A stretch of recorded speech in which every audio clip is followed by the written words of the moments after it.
Chapter 428, a not-to-be-missed drama. _2. She was too eager.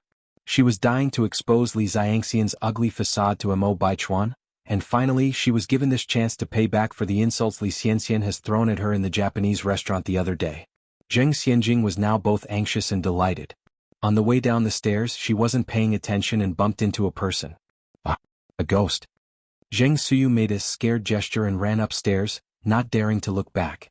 If it were usual, Zheng Xianjing would definitely have taken this opportunity to teach Zheng Suyu a lesson in private. But today she had no time to deal with a lunatic. Zheng Xianjing didn't even have time to call her driver. She quickly grabbed her car keys and left. She drove recklessly, eventually arriving at Li Xiangxian's residence in the base.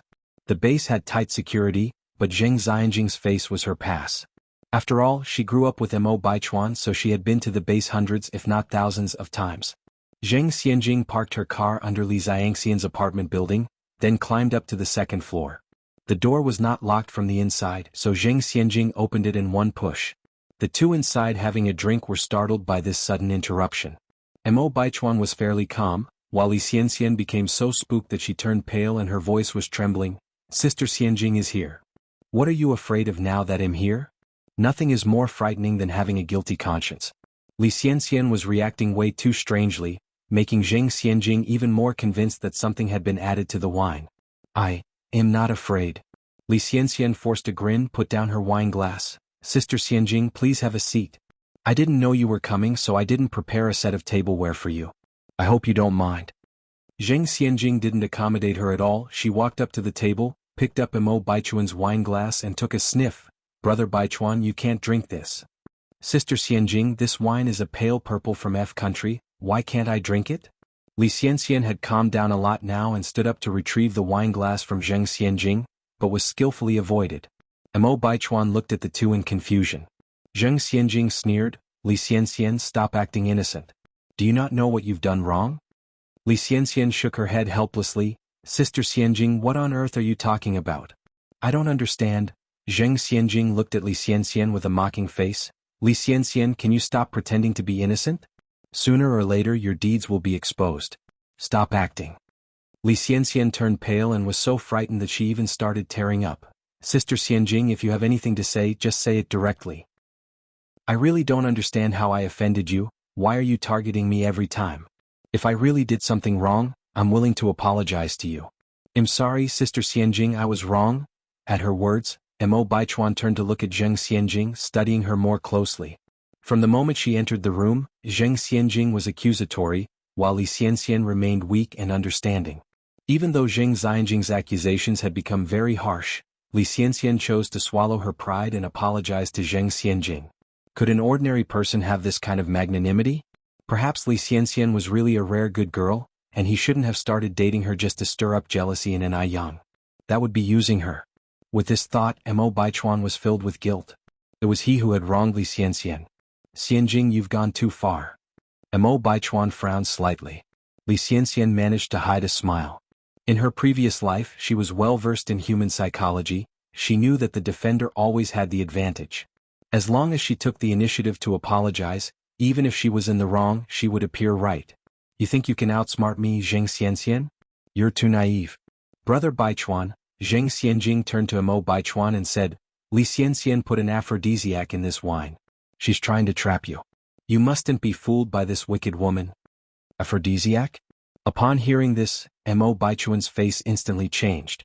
No wonder he thought there was something different about the taste of the wine today. So it was drugged. Zheng Xianjing continued to speak. "Li Xianxian, how can you be so shameless? You even stooped to doing such a filthy thing." I really didn't." Li Xianxian immediately burst into tears, her voice choked. She didn't know what to say anymore, she just kept clutching Mo Baichuan's sleeve. Chapter 429, a not-to-be-missed drama. _3. Mo Baichuan with a cold face said, "Li Xianxian, you've really disappointed me. Baichuan, you've misunderstood me. I didn't use that kind of drug." Li Xianxian cried, her tears streaking through her makeup. It broke Mo Baichuan's heart to see her like this. After all, he had known Li Xianxian for more than 2 years. She had always been good to him and even published a book this year. Would Li Xianxian ever do something like drugging someone? Whether or not you've used the drug wouldn't going to the doctor's office confirm it. Li Xianxian, are you willing to go? Zheng Xianjing demanded fiercely. Baichuan, don't you trust me? Li Xianxian looked up at Mo Baichuan, her almond-shaped eyes red and swollen. Mo Baichuan looked at Li Xianxian, wavering in his resolve. Brother Baichuan, Zheng Xianjing quickly countered, be calm. Don't be fooled by this woman. By the way, Brother Baichuan, did you drink the wine? If you did drink, there's no way you wouldn't react. Mo Baichuan hadn't realized until Zheng Xianjing mentioned it, but he began to feel a heat rising from his lower abdomen.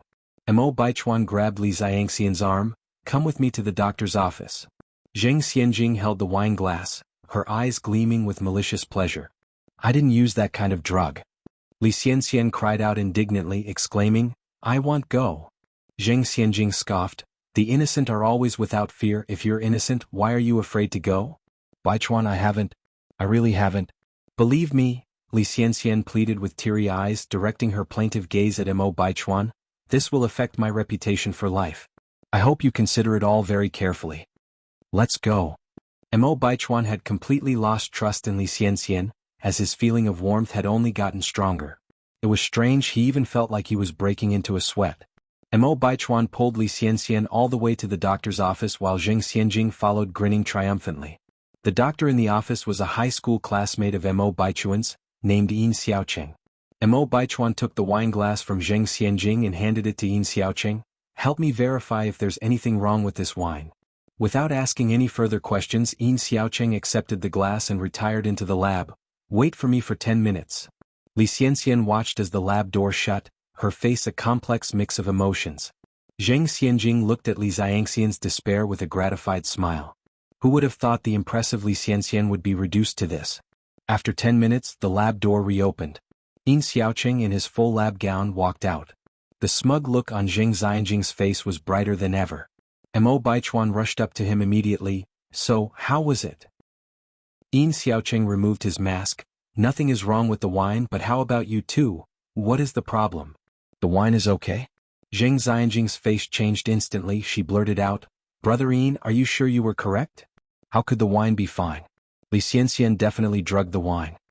Ah, Yin Xiaoqing said with sudden realization. You're talking about that kind of drug.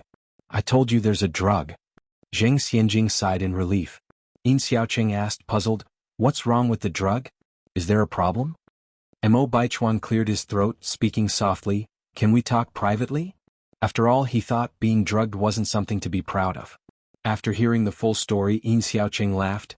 The feeling of warmth, sweating, these are normal symptoms from taking a stomach medicine. Stomach medicine? Mo Baichuan looked at him questioningly.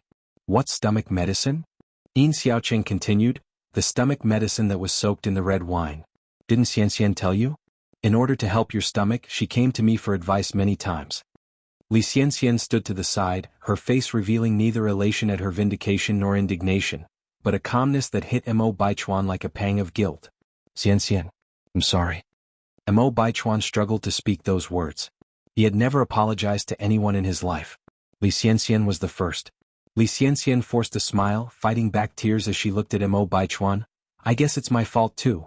I shouldn't have secretly put the stomach medicine into the red wine, causing this misunderstanding. But what I couldn't believe is that you didn't trust me, Baichuan. I lost my parents when I was young, you're the only boyfriend I've had, you were the only person I could trust, but you didn't trust me. With every painful word Li Xianxian spoke, guilt stabbed at Mo Baichuan's heart. It was he who had really wronged Li Xianxian. He had no right to question her character. Chapter 430, A Not to Be Missed Drama. _4. Yin Xiaoqing gave Mo Baichuan a pat on the shoulder. In fact, Xianxian means well, she's afraid you won't take your medicine on time, so she mixed the stomach medicine in the red wine. Brother, think about it, how many stomach pills have you thrown away these past years? Stomach medicine.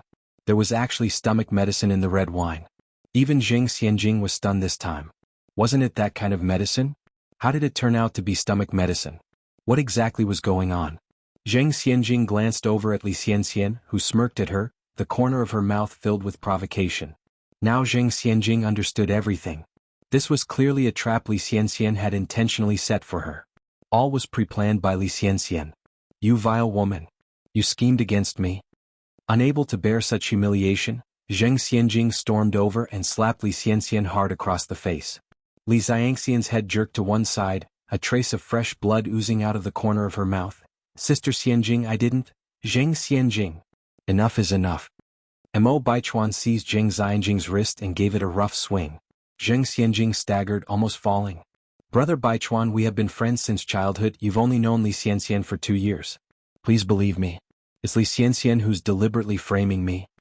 Zheng Xianjing, I've indulged you enough in the past. Get out now. Mo Baichuan angrily pointed towards the door, his face darkened with fury. Li Xianxian walked up to Mo Baichuan and seemingly understandingly said, Actually, Sister Xianjing means well, she's grown up with you and didn't mean to cause harm. It appeared that Li Xianxian was finding excuses for Zheng Xianjing when in reality she was adding fuel to the fire. Zheng Xianjing almost died of anger. Damned Li Xianxian. She never dreamt that she would fall so miserably into Li Xianxian's trap one day. But she wouldn't admit defeat. Zheng Xianjing immediately said, Brother Baichuan, I know I was wrong. Please don't be angry with me. Xianxian, please be magnanimous and forgive me. Not being entirely a fool, a hint of surprise flashed in Li Xianxian's eyes and she generously said, I hope that Sister Xianjing will think twice before doing anything next time. Zheng Xianxian nodded hurriedly, Thank you, Xianxian, I promise there won't be a next time. The next time she will repay Li Xianxian 100,000 tens of thousand times over for the humiliation she suffered today. Li Xianxian looked at Mo Baichuan, I'd like to take a day off to calm down. Okay. Without any hesitation, Mo Baichuan nodded in agreement. Then I'll leave first. I'll walk you out, Mo Baichuan said, trying to make up for his guilt and caught up with Li Xianxian's steps. Li Xianxian turned back to refuse Mo Baichuan, Don't follow me, I want to walk alone. This was the first time Li Xianxian had refused Mo Baichuan. Mo Baichuan was taken aback for a moment and then said, Then be careful on your own. Li Xianxian nodded, turned around and walked towards the door. Her figure quickly disappeared from the base. Brother Baichuan, Zheng Xianjing hesitated to step forward. You should also go, Mo Baichuan pinched his temples. Zheng Xianjing continued, Brother Baichuan, believe me, I really didn't. Mo Baichuan cut Zheng Xianjing off mid-sentence. Go home. Those words exhausted all of Mo Baichuan's patience. Zheng Xianjing bit her lip and decided to retreat for now. After leaving the base, Li Xianxian didn't go anywhere else. Instead, she went to a public phone booth and made a phone call. After making the call, she squatted down on the side and sobbed sadly. Not long afterward, a small sedan pulled up next to Li Xianxian. Li Ting stepped out of the driver's seat. Xianxian, what's wrong? Although Ni Yang had told Li Ting that Li Xianxian's song Mountain Moon was plagiarized from Shimurong, he didn't believe that Xianxian would plagiarize. How could a kind and exceptional girl like Li Xianxian commit such a contemptible act of plagiarism? It must have been Ni Yang who was jealous of Li Xianxian, slandering her. Moreover, Li Ting had checked, there was no author named Shimurong at all. Tingji, Li Xianxian threw herself into Li Ting's arms, sobbing loudly. Li Ting's eyes filled with heartache. Xianxian, what's the matter? Who bullied you? Tell me, I'll seek revenge for you. Stop asking, Tingji, I just want to hold you right now. Li Ting's heart twisted in pain. No one noticed that underneath the darkness, a malevolent smile curved up at the corner of Li Xianxian's mouth. It looked just like the hissing tongue of a venomous snake. Chapter 431, A Not-to-be-Missed Drama. _5. Since Mo Baichuan didn't trust her, what does it matter if she played the part of the ill-fated princess once more? Originally she didn't want to go through all this trouble. After crying for a while, Li Xianxian's emotions gradually settled. Li Ting softly said, Xianxian, it's getting late, let me take you home. Li Xianxian tightly hugged Li Ting and after a long while she mumbled, Tingji, would you let me stay for the night? Li Xianxian was Li Ting's object of unfulfilled longing, so naturally he was more than willing to agree to her request. Xianxian, aren't you concerned about your reputation? Li Ting hesitated. Despite his willingness, he had to consider Li Xianxian's reputation. After all, she was a girl. Li Xianxian feigned a strong smile. Do you think I am the type who cares about appearances? You're my only confidant. Let's go, I'll take you home. Li Ting opened the passenger side of the car. For the sake of Li Xianxian's reputation, Li Ting didn't take her back to Li family's villa, but brought her to his residence instead. Upon entering the residence, Li Ting busied himself with pouring hot water and preparing drinks for Li Xianxian. Li Xianxian said, I want to drink alcohol. Tingji, do you have any here? Li Ting handed a milk drink to Li Xianxian. It's not good for girls to drink alcohol, it's better to have some milk before bed. Li Xianxian looked at Li Ting and choked out, I feel awful Tingji, just let me have a sip. In that moment, Li Ting gave in, taking a can of beer from the fridge. Cans came into existence in the 1950s. Li Xianxian handed Li Ting a can, Tingji, let's toast. Cheers. Li Xianxian chugged most of the beer in the can and drunkenly slumped onto Li Ting. Tingji, you're so kind. Li Ting sat there barely daring to move. Tingji, I'm thirsty, I want to drink water. Li Xianxian requested. Li Ting handed her a cup of water. Li Xianxian pushed it away. I don't want the cold one, I want hot water. Helplessly, Li Ting rose to pour Li Xianxian some hot water. Hearing the sound of Li Ting's footsteps growing distant, Li Xianxian quickly pulled a green pill from her pocket, dropped it into Li Ting's beer and shook it. Soon Li Ting came back with the hot water. Xianxian, have some water. Li Xianxian took the cup. Tingji, let's toast. Li Ting picked up the spiked can and drank. The more he drank, the woozier and hotter he felt, and he began to lose control of himself. Despite this, he remained conscious. He forcefully subdued Li Xianxian. No matter how much she resisted, it was useless. The next day, Li Ting opened his eyes to an intense headache, looking at the ceiling, his mind blank for a moment. Was last night a dream or did it really happen? After a while, Li Ting lifted the covers, and in that moment, he realized that it was not a dream. Everything that happened last night was real. He had forced Li Xianxian. What should he do? Li Ting massaged his temples in frustration. He didn't know what had come over him last night. It was as if he was suddenly possessed. Li Xianxian saw him as her confidant, but he treated Li Xianxian this way. There was no way she would forgive him. Beast? Li Ting fiercely slapped himself. After washing up, Li Ting went to Li Xiangxian's school as soon as he could. After a long time, Li Xianxian came out looking frail and sorrowful, but with a bizarre melancholic beauty. Xianxian? Li Ting looked at Li Xianxian, wanting to speak but stopping. He knew it was too late to say anything now, but he could take responsibility for Li Xianxian. From now on, Li Xianxian would be the only lady of the Li family. He would spend the rest of his life treating her well. Don't say it. Li Xianxian interrupted Li Ting from speaking further. What happened last night was an accident, I don't blame you. Li Ting was taken aback. He didn't expect Li Xianxian to be this magnanimous. Li Xianxian went on, Tingji, I know what you're thinking, but I must clarify something. My relationship with you is nothing more than that of a confidant. I already have someone I like. He's my boyfriend now, and after what happened, I feel like I've really wronged him. If you really want to make it up to me, then help me keep this quiet. Chapter 432, A Not to Be Missed Drama. _6. Li Tingji knew that Li Xianxian didn't like him. He had always known. But he still wanted to try. Xianxian, things have already happened. Marry me, I will be good to you in the future. Li Tingji, you're too selfish. Li Xianxian suddenly added weight to her tone. I didn't want it to happen. If you're not helping me now, it's fine. But you're using this to coerce me. Do you realize how hard it was for me to decide to see you? But you actually threatened me. Li Tingji became anxious. I'm sorry Xianxian, I didn't mean it that way. I know I am wrong to you. Rest assured, I won't pressure you, nor will I intimidate you. I'll listen to whatever you say. After all, the one who was in the wrong was him towards Li Xianxian. That Li Xianxian could have been so composed was already beyond ordinary people. Come here. Li Xianxian spoke softly. Li Tingji leaned his head down. Li Xianxian whispered something in his ear. Hearing this, Li Tingji nodded and said, All right, leave this matter to me. His agreement came easily, but his eyes flashed with a look of pain. The Enai family. Enai Tsuehua was making chili strips in the kitchen. Adding to Enai Yan's recipe, she sprinkled another layer of white sesame onto the ready-made spicy strips. The spicy taste was combined with the aroma of sesame, leaving a delightful flavor in the mouth with each bite. Once the chili strips were ready, Enai Tsuehua filled up a big iron pot with them. She made a lot of chili strips, filling up an entire pot. Enai Tsuehua pushed out her bicycle, fixed little Enai Yun onto the child's seat, covered the iron pot full of chili strips with a plastic bag, and finally tied it onto the bike. By the time all this was done, it was already 3:30 p.m. Enai Tsuehua rode her bike towards the city center. At 4 p.m., Enai Tsuehua parked her bike in front of a primary school at the city center. Yes, Enai Tsuehua had come to sell chili strips. Enai Yin was so outstanding she didn't want to be a useless mother idling away at home every day. She wanted to do something too. The chili strips tasted so good, she was certain they would sell out in front of the school gate. Enai Tsuehua took out the chili strips and displayed them on a big stone by the roadside. Little Enai Yun sat in the bike's rear seat, not crying or making a fuss, exceptionally obedient. At 4:10 p.m. the school bell rang for the end of the day.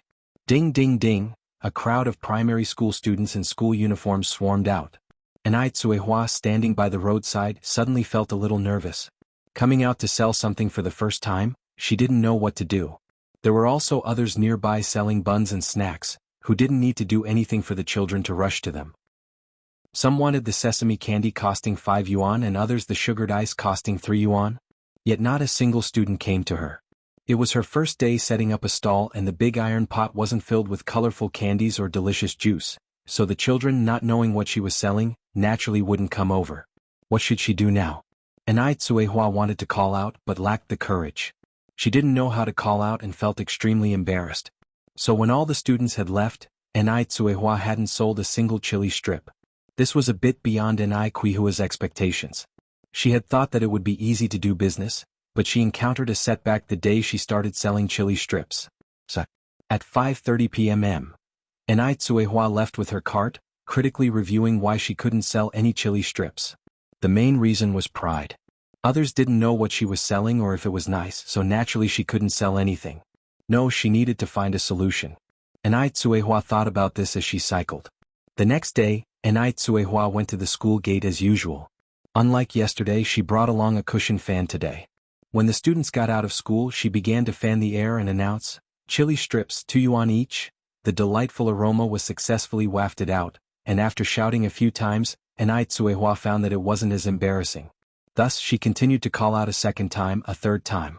However, since chili strips was a novel term, these children hadn't heard of it before and naturally wouldn't approach to inquire. Finally, a primary school student was drawn by the tantalizing smell and asked, "Auntie, what do you call this? It smells so good." With a little customer approaching, Enai Tsuehua was naturally joyous. "These are chili strips, fragrant and spicy, very delicious." "Is it exceptionally spicy?" Although the aroma was enticing, the child had never tasted it before and was a little hesitant. Enai Tsuehua picked up a small piece with a toothpick and passed it to the child. "Kid, why don't you try it?" "Thank you, Auntie." The little customer reached out to receive it.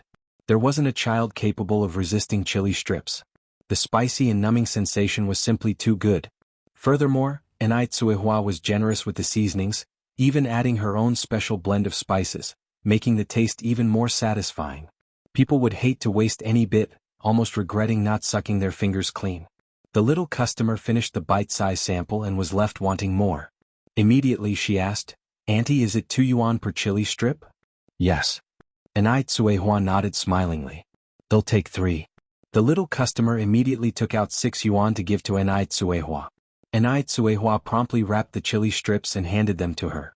Thanks to the first little customer's word of mouth, the second and third customers quickly joined in. In a short time, all the chili strips in the large iron pot were sold out. Enai Tsuehua felt it was as incredible as a dream. When she returned home, Enai Tsuehua counted the money she had earned from selling chili strips that day. Adding up all the small change, it turned out to be 6 yuan in total. 6 yuan a day meant 180 yuan a month. This was much better than an average salary worker. Moreover, she only had to sell for a short while at 4 p.m. Each day. This wouldn't disrupt her household chores either. For several consecutive days, Enai Tsuehua went out to sell chili strips to supplement the family income. The term chili strip gradually circulated among a group of primary school students. The other vendors nearby saw how good Enai Kuihua's business was and followed suit, causing envy. Today was Mo Baichuan's birthday. Mo Baichuan didn't want to be extravagant, but his good brother Li Tingji and several other friends insisted on holding a birthday party for him. Mo Baichuan couldn't refuse, so he had to agree. Because of the previous incident, Mo Baichuan always felt guilty towards Li Xianxian, so he went to invite her personally. Thinking of Enai Yen, he intentionally let the news slip to Enai Yen and also invited Mo Qishan to join. As he knew Enai Yang would certainly come on the pretext of joining Mo Baichuan. Chapter 433. Mo Baichuan's Strategy, Big Brother's Marriage Proposal _1. So, Mo Baichuan's next move was to compensate Li Xianxian well so as to provoke Enai Yang. The venue for Li Tingzi's birthday party for Mo Baichuan was a large restaurant in Beijing. By 7 o'clock in the evening, Mo Baichuan arrived punctually under Li Xiangxian's dormitory.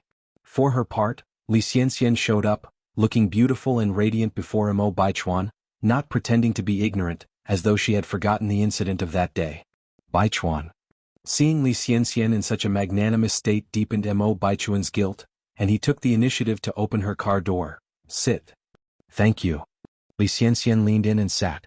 Within a short time, the car had arrived at the restaurant entrance. Thinking that Ni Yang and Mo Qixin were probably already there, Mo Baichuan took the initiative to link arms with Li Xianxian and proceed into the restaurant. Li Xianxian looked at their linked arms, a faint curve forming at the corner of her mouth. After tonight, Mo Baichuan would wholly belong to her.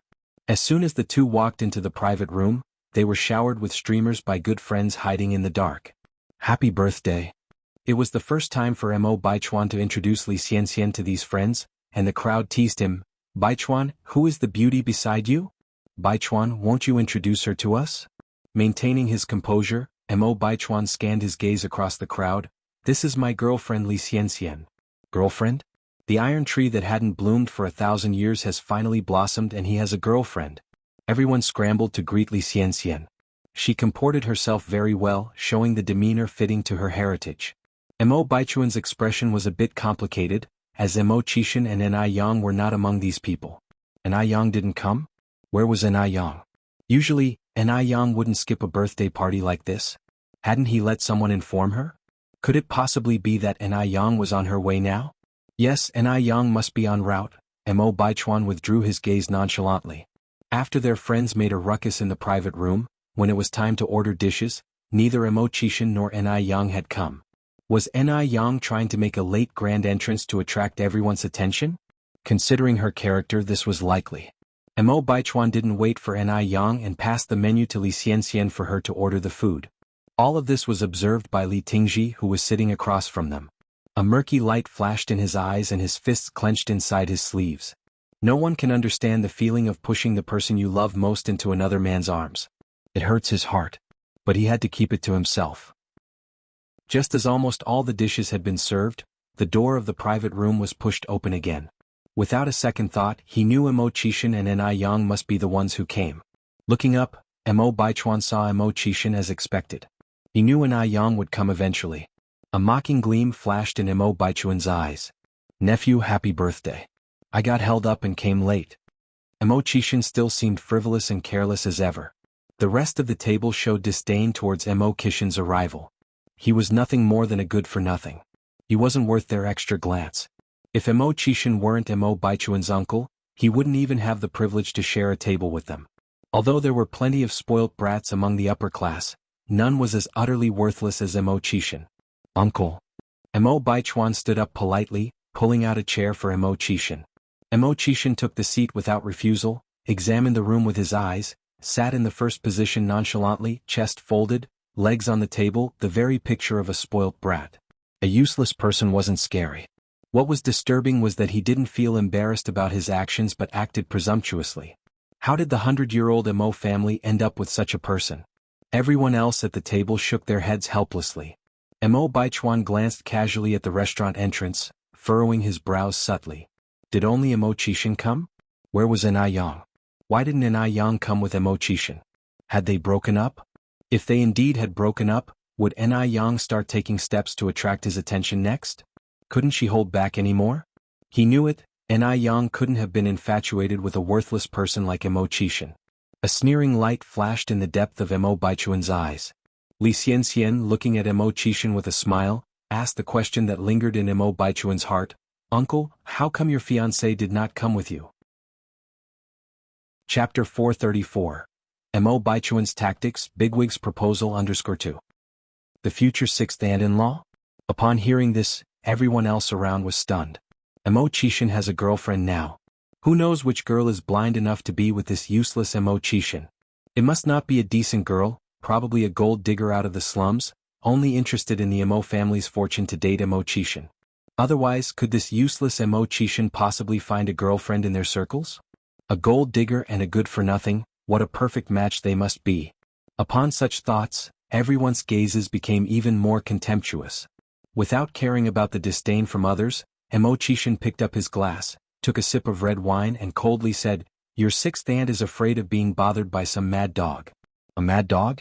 Mo Baichuan's face turned dark. He didn't really want to lose his temper in front of his elder relative Mo Qixin. Ai Yang clearly was the one who dumped Mo Qixin, yet he twisted it up now. Pathetic, truly pathetic. He has no self-awareness at all. Li Xianxian pretended not to understand. What kind of joke are you making, uncle? Where would there be any mad dogs around? Mo Qixin gave a faint smile. Isn't it clear to you if there are mad dogs around? After finishing, he stood upright and looked down at Mo Baichuan. I've already wished you a happy birthday, nephew. I have to leave now due to other matters. Other matters? What kind of business could Mo Qixin have? Someone jeered. Young Master Mo, you seem to be a busy man. May I know what urgent business you need to attend to? The enjoyment of a warm evening in the embrace of love is also a big deal in life. You're right. Eating, drinking and having fun are important too, right? At that, the room burst into laughter. Mo Qixin didn't get angry, took his hat from the waiter and put it on. The dark brim hid his elegant eyes and also the ridiculing expression in them. Interestingly, all of Mo Baichuan's friends considered themselves juniors in front of Mo Qixin. But Mo Baichuan didn't even attempt to intervene, he just got up and said, Uncle, let me see you out. Li Xianxian stood up and followed Mo Baichuan's pace. The two escorted Mo Qixin to the door. As Mo Qixin walked out, he looked up at the moon in the sky. The cold moonlight coated him with a silver halo, revealing a subtle mystique. Suddenly he missed Yang. Mo Qixin sighed lightly. Striving to present Ai Yang with all the finest things in the world, he had been busy all these days. Counting the time, they hadn't seen each other for over 10 days. Sir. A black luxury car pulled up in front of Mo Qixin. Marcus got out of the car and respectfully opened the back door. Mo Qixin leaned into the back seat. Sir, in a few days it will be Miss Ni's younger sister Ni Yun's first birthday. Do you need us to prepare a gift? Morris, who was sitting in the co-driver's seat, looked back at Mo Qixin. A spark flickered in Mo Qixin's eyes. No need, I will prepare it myself. Prepare the gift himself? Upon hearing this, both Marcus and Morris were slightly taken aback. It seemed that this Miss Ni really was special. Mo Qixin unbuttoned the second button on his white shirt, and said, Clear my schedule for tomorrow morning. Understood. Marcus nodded his head. Inside the restaurant, in a private room, a group of people were clapping and singing happy birthday to Mo Baichuan. Li Xianxian cut the cake for Mo Baichuan herself. Looking at this beautiful and warm scene, Li Ting kept drinking, and even forgot about thing that Li Xianxian had asked him to do. Tingji, have some cake. Li Xianxian placed a piece of cake in front of Li Ting.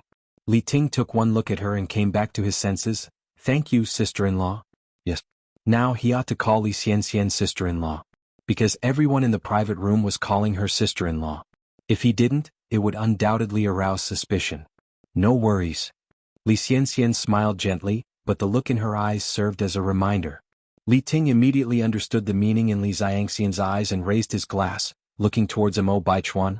Baichuan, you are the birthday boy. Heirace to a happy birthday and to your everlasting happiness with sister-in-law. Thank you. Mo Baichuan raised his glass to toast with Li Ting.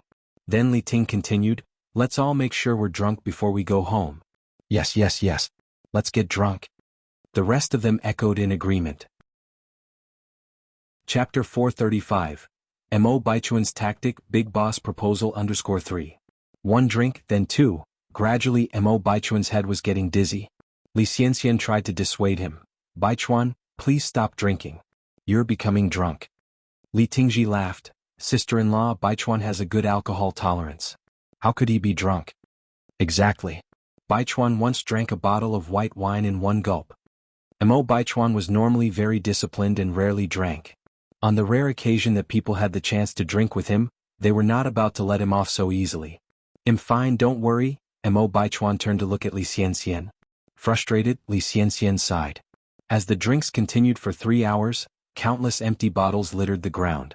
Not only was Mo Baichuan drunk, everyone else in the private room was too. Xian, Li Tingji began, lifting his gaze to her before quickly correcting. Sister-in-law, why don't you take Baichuan home first? I can handle things here. Li Xianxian nodded and reached out to support Mo Baichuan. Mo Baichuan, standing 185 meters tall, was completely unconscious and limp from the alcohol. Li Xianxian was unable to muster the strength to move him. Seeing this, Li Tingji assisted by holding up the other side of Mo Baichuan. He'll help take you guys home. Thank you, Tingji. Li Xianxian looked gratefully at him. Agonizing regret flickered across Li Tingzi's face. He didn't say anything, just continued helping Mo Baichuan forward while Li Xianxian hustled to keep up. Li Tingji drove directly to the base and helped Mo Baichuan into his dormitory room. Li Xianxian took out a key from Mo Baichuan's pocket and unlocked the door. The lavish dormitory, boasting a living room and bedroom suite, hardly resembled a student's dorm. Li Tingji dumped Mo Baichuan on the bed, telling Li Xianxian, "I'm leaving now." Li Xianxian nodded, her voice soft, "Take care on your way." As he turned to go, tears streamed down Li Tingzi's face. As soon as the door shut, Li Xianxian walked to the bed and sneered down at Mo Baichuan, a satisfactory smirk on her face. Then she bent over to unzip his clothes. Rip, soon a pile of torn clothes laid on the floor.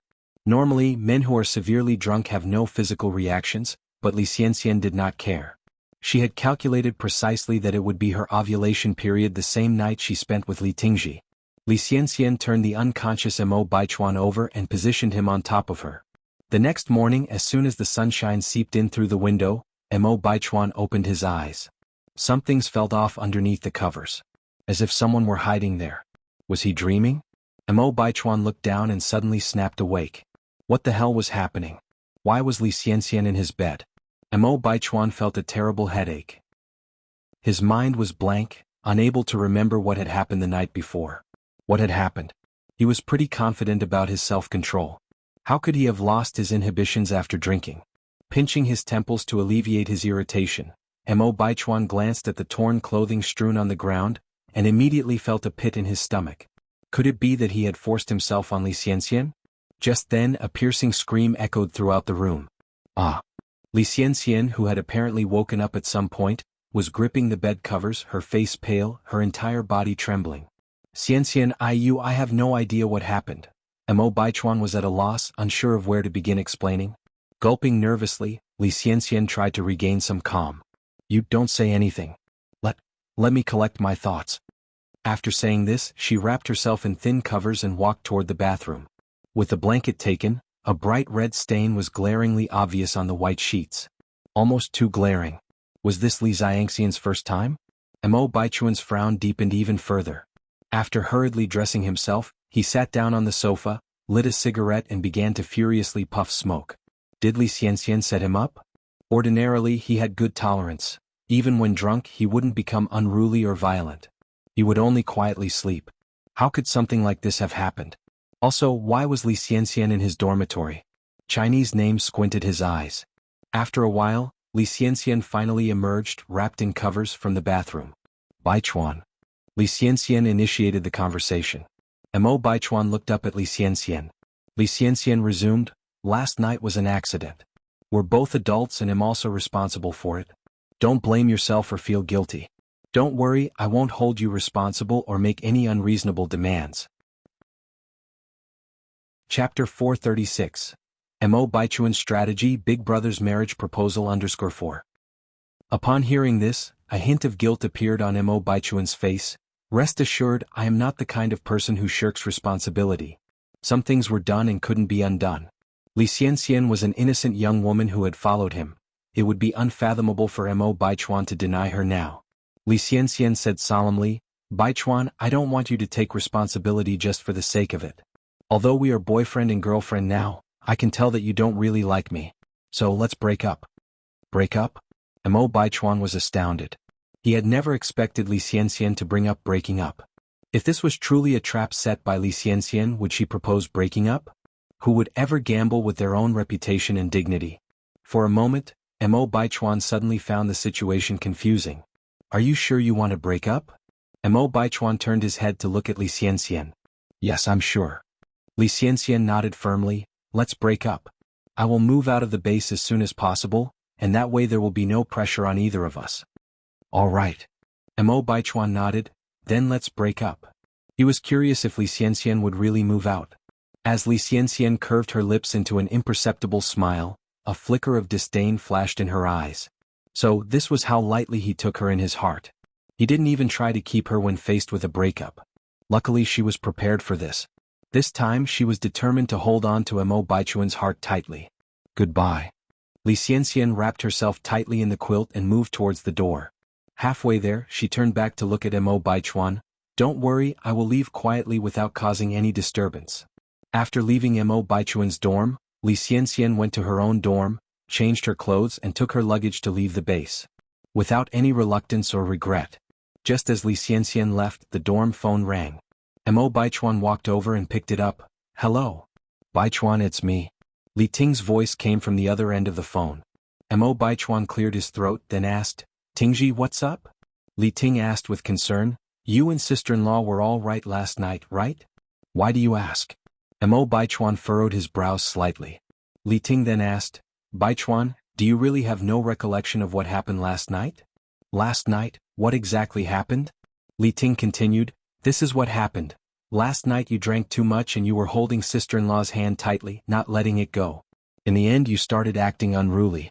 There was no other way, so sister-in-law and I brought you back to your dorm. But you kept causing a ruckus after returning to the dorm. Upon hearing this, Mo Baichuan's expression grew increasingly dark. So it really was him who forced Li Xianxian. Hello, Baichuan, are you still listening? Mo Baichuan finally came back to his senses. I have some other things to do, I'll hang up first.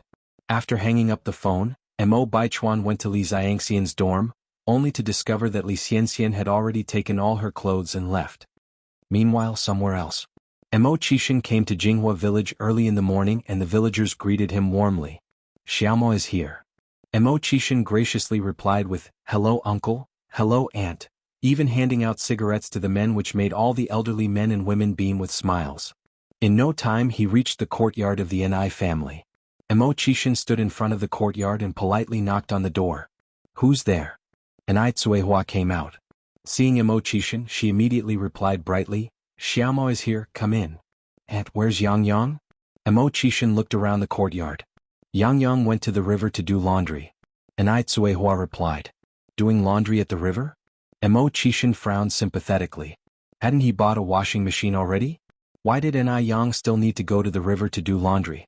Hand washing was so laborious. They'll go find Yang Yang. Mo Qixin continued. Ni Tsuehua replied, I can show you the way. Mo Qixin shook his head. Don't worry, aunt. I know the way. Ni Tsuehua smiled and said, fine then, you can go. Mo Qixin turned and headed out. In no time he arrived by the river. He saw Ni Yang standing by the river with her pants rolled up, busy washing clothes. Her actions exposed a bit of her slender, fair waist against the black cloth, making it noticeably eye-catching. A few ducks were swimming around near the edge. Mo Qixin's Adam's apple bobbed visibly. He took off his shoes and quietly made his way towards Ni Yang. Chapter 437. Mo Baichuan's Strategy, Big Brother's Marriage Proposal _5. His footsteps were light, very light. Ni Yang was engrossed in washing clothes, not noticing anything else. Mo Qixin quietly came to Ni Yang's side, covered her eyes with his hand and held his breath as he asked, Guess who I am? Ni Yang was momentarily startled but played along. Let me guess. First, using the process of elimination, you definitely aren't that scoundrel Mo Qixin.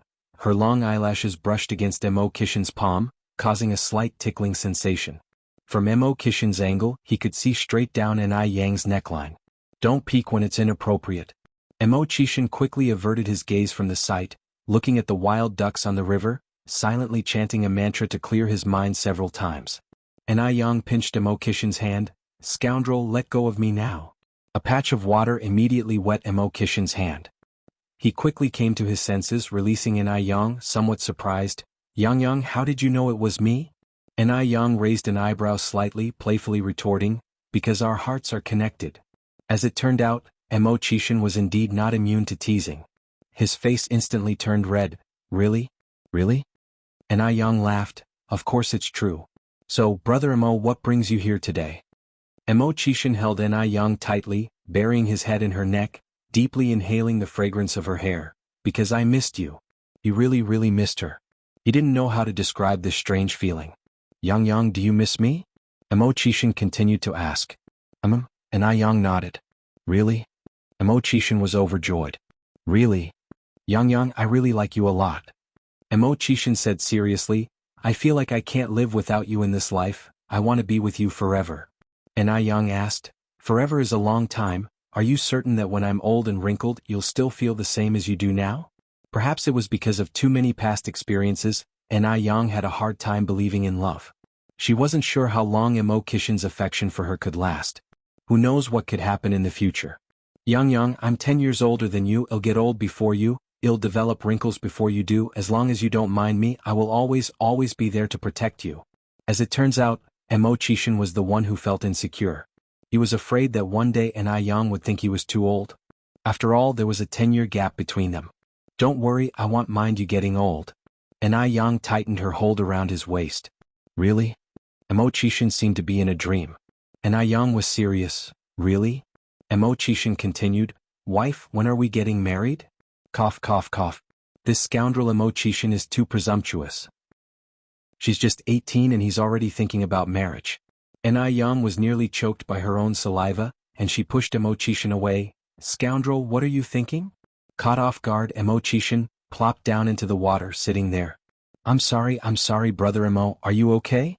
Yang immediately extended a hand to help Emo Chishin up. Emo Chishin refused to get up from the water, looking at Yang with a pitiful face. Wife, don't you want to marry me? Who are you planning to marry first? Have you stopped liking me? No, you misunderstand, it's not that I don't want to marry you. Yang didn't know how to explain herself. Upon hearing this, Emo Chishin brightened. Then when are we getting married? Seriously? Again with this problem. Yang kicked Emo Chishin lightly. Scoundrel, I'm only 18. Does that conflict with marriage? Emo Chishin asked innocently, a forlorn look on his face. Wife, we can't be dishonest. You just said you wouldn't mind me. I'm older than you and you don't want to marry me now. I feel really insecure. At that moment, Yang had the strange illusion that Emo Chishin was like a homeless, pitiful little puppy. Yang softened at that, changing her tone. I'm not even of legal marrying age yet. There's a rule that states that the combined age of the couple must be at least 42 for the marriage to be legally recognized, and for girls, the legal age of marriage is 20. Emo Chishin considered this for a moment. Then we can get married in 2 years. Yang took hold of Emo Chishin's hand. Brother Emo, get up first. Emo Chishin, with a mischievous glint in his eyes, held Yang's hand. He slowly stood up, but just then he suddenly pulled her. Chapter 438. Emo Baichuan's Strategy, Big Brother's Marriage Proposal _6. Bang. Both of them fell into the water simultaneously, splashing water everywhere. Yang had not been prepared and landed on Emo Chishin's body. Breathing entwined, they could clearly feel each other's heartbeat. Even Emo Chishin, the orchestrator of the whole thing, was stunned, his mind blank. Yang didn't get up in a rush. She reached out to pinch Emo Chishin's face. You dog, has your courage grown? You dare to conspire against me? I didn't, Emo Chishin stammered. Yang increased the strength in her grip. Still defending yourself. Emo Chishin controlled himself and said, Yang, could you get up first, please? Nope. Yang replied, didn't you not want to get up? Yang. Emo Chishin's pupils were as dark as ink, his voice low. Yang decided to back off, stood up and said, I will let you off this time. Phew. Emo Chishin let out a sigh of relief. If Yang hadn't gotten up, he just might have embarrassed himself. He might even have ended up scaring his wife away. Yang continued washing clothes. If you looked closely, her ears were slightly red. Emo Chishin stopped teasing her, took off his upper clothes and dived into the river with vigor. Yang simply washed his clothes as well. The fell earlier had caused quite a bit of yellow mud to stick to Emo Chishin's white shirt. Yang's clothes were not spared either, got quite wet, but luckily it was summer and the thin clothes dried quickly. Yang. Emo Chishin swam to the middle of the river, popped his head out and called for Yang. What is it? Yang looked up. Can you guess what I caught? Emo Chishin continued. A fish. Yang guessed. Wrong. Emo Chishin shook his head. River clams? Emo Chishin still shook his head. It's not a snake, is it? Yang shivered at the thought. Emo Chishin's courage was indeed tremendous. He even dared to catch a snake. Incorrect. Emo Chishin shook his head again. If it's not a fish, not a river clam, and not even a snake, Yang couldn't guess what else in the river Emo Chishin could have caught. Yang, you're really clueless. Yang raised an eyebrow. Are you just messing with me and you didn't catch anything at all? Damn men. Emo Chishin laughed. Yang, how about we make a bet? If you guess correctly, he'll agree to something you ask. If you can't, you'll have to agree to do something for me. And I'll even give you a hint. And I Young nodded slightly. Okay, go ahead. Mo Chishin continued, the thing I caught is alive, you've seen it before and you might have even eaten it. River shrimp? Wrong. Mo Chishin chuckled, Yang, you lost. I admit defeat. And I Yang added, can you tell me what you caught now? Mo Chishin raised his right hand, it's this. Suddenly the sound of quack quack quack echoed in the air. A wild duck. And I Yang would never have guessed that Mo Chishin would catch a wild duck. Wild ducks differ from domestic ducks. Not only are they much smaller in size but they are also very agile and can fly high like birds. Under normal circumstances, it would be impossible to catch a wild duck barehanded. Even professional hunters need to use guns. Mo Chishin quickly swam over to Ai Yang and handed the wild duck to her, shamelessly asking, how awesome is your man? Ai Yang slapped his face, Mr. Mo, can you have some shame please? Mo Chishin continued, Yang, you lost, you have to agree to do something for me. Go ahead. Kiss me. Mo Chishin, lying on a rock in the river, said this very seriously. Ai Yang's cheeks turned slightly red. How was she supposed to respond to that? Yang, don't go back on your word. Ai Yang mustered up her courage. Close your eyes first. Mo Chishin obediently closed his eyes. Ai Yang lowered her eyes slightly, quickly pecked him on the cheek, fleeting like a dragonfly touching the water. Even though it was only a moment, Ai Yang's heart was thumping. Mo Chishin was in a similar state, calm on the surface, but an absolute mess inside. Wife, you are too perfunctory. After a while, Mo Chishin finally opened his eyes. He was incredibly grateful to be in the water right now.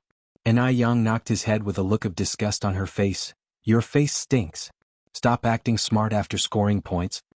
It's okay as long as you smell nice, wife. Mo Chishin handed the wild duck to Ai Yang. Wife, I will go for another swim. When Ai Yang looked at Mo Chishin again, he was no longer visible on the water surface. A good while later, he reappeared from the opposite bank of the river. Ai Yang untied her red hairband and tied the wings and feet of the wild duck with it, then put it in the bucket. After finishing washing the clothes, Ai Yang took out the clothes that Mo Baichuan had worn and hung them on a tree by the riverbank to dry while she sat underneath the tree seeking shade and watched Mo Chishin swimming in the river. Yang, do you want to swim around too? Called Mo Chishin from the river. No thanks. Ai Yang gave him a blank look. In broad daylight, if she did get into the water, she could likely become the guest of honor in the village news the next day. Yang, I've caught something again. Mo Chishin's voice echoed, full of excitement. Is it a fish? Yang, you are so smart. Mo Chishin raised a grass carp that weighs over 3 pounds. Ai Yang just sat by the river and watched him, smiles flickering in her eyes. About half an hour later, Mo Chishin came up from the water. Right at that time the clothes also dried. Mo Chishin put them on, took the bucket with the clothes from Ai Yang. Ai Yang smiled, I can carry it. Mo Chishin said, how could I allow you to do this kind of work while I, as your boyfriend, am around? Boyfriends are meant to do hard work. What else is the use of having a boyfriend? Ai Yang patted his head, good understanding, young man. Mo Chishin smiled, all credit to your coaching. Nobody else got such a privilege. Ai Yang couldn't help but laugh. As they walked and talked, their handsome and beautiful scene made passing pedestrians compliment them heavily. Such a perfect match of talent and beauty. In no time they arrived at the Ai family's house. It was already after 10 a.m., nearing 11 a.m. Ai Yang suggested, Brother Mo, stay for lunch. They'll clean up the duck and grill the fish. Mo Chishin nodded, yes, it'll help you. He seemed to have forgotten about the important meeting waiting for him at noon. Chapter 439, Big Brother. I am a person who loves to idle away his time. Help me one more time _1. Mo Chishin followed Ai Yang into the kitchen. Ai Tsuehua was originally busy in the kitchen. Seeing Mo Chishin and Ai Yang arrive, she thought it would be best not to disturb the young couple. So, she left under the pretense of needing to look after the children. Yang, are we killing the duck too? Ai Yang nodded. I'll do it. Mo Chishin rolled up his sleeves and volunteered. Can you handle it? Ai Yang expressed doubt. A man is most bothered by a woman questioning his ability. I can handle it just fine. Mo Chishin took the wild duck from Ai Yang's hand. Ai Yang gave him a small smile and handed him the kitchen knife. Here you go. And so, the usually commanding boss who would direct operations from his office, was now holding a knife in one hand and a wild duck in the other, unsure of how to proceed. Should he cut the duck's head off? Or perhaps cut it open directly? Would cutting off the head be enough? Emo Chishin held the knife against the duck's neck, preparing to cut its head off when he suddenly stopped. No way. No way. What if the duck's blood splashed onto him? Emo Chishin looked at the duck, then at the kitchen knife, struggling with what to do next. Let me do it. Enai Young reached for the duck in Emo Chishin's hand. Xiaoma, fetch a bowl from the kitchen and fill it with some salt water. Okay. Emo Chishin touched his nose awkwardly. Yang, how much water and salt should I put in the bowl? Half a small bowl of water and half a small spoon of salt. Enai Young answered. Okay, I'll be right back. Emo Chishin trotted into the kitchen.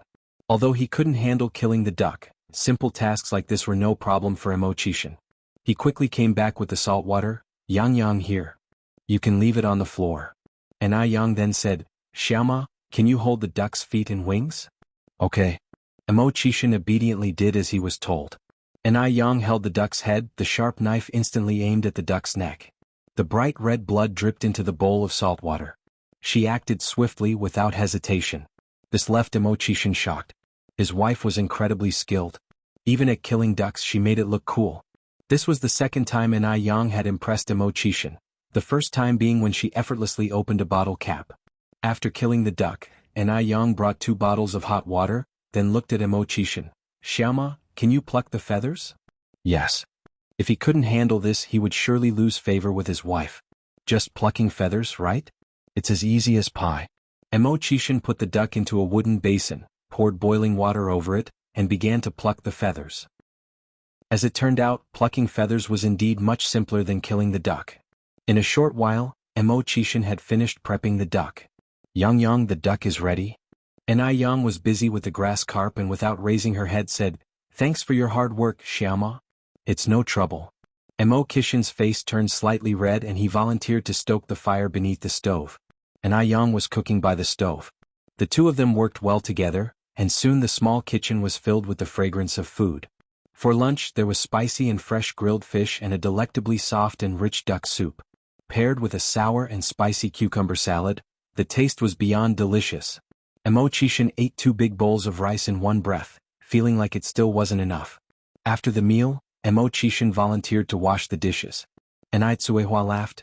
Xiaoma is such a good boy. Yang, you must cherish him. Don't bully him. Enai Tsuehua, having grown up in a different era, had never seen a man do so much for a woman before. In her generation, it was taken for granted that women should serve men. But Emo Chishin had completely overturned her old-fashioned viewpoints. Emo Chishin showed her equality and respect. He was a man deserving of Enai Yang's love. Enai Yang raised an eyebrow slightly. Mom, do you think I would bully anyone? Enai Tsuehua knew her daughter was thoughtful and laughed. Yang, as long as you know. Xiaoma is busy in the kitchen now, you should go check on him. Enai Yang nodded and headed toward the kitchen. Yang, when are we moving to the new house next door? Emo Chishin asked while putting the dishes away in the cabinet. Enai Yang replied, We're probably moving next month. We haven't decided on a specific moving date. We'll move once the paint smell has dissipated. It's convenient living here now, so there's no hurry. Chapter 440, Boss, I am a leisurely idler. Help me one more time _2.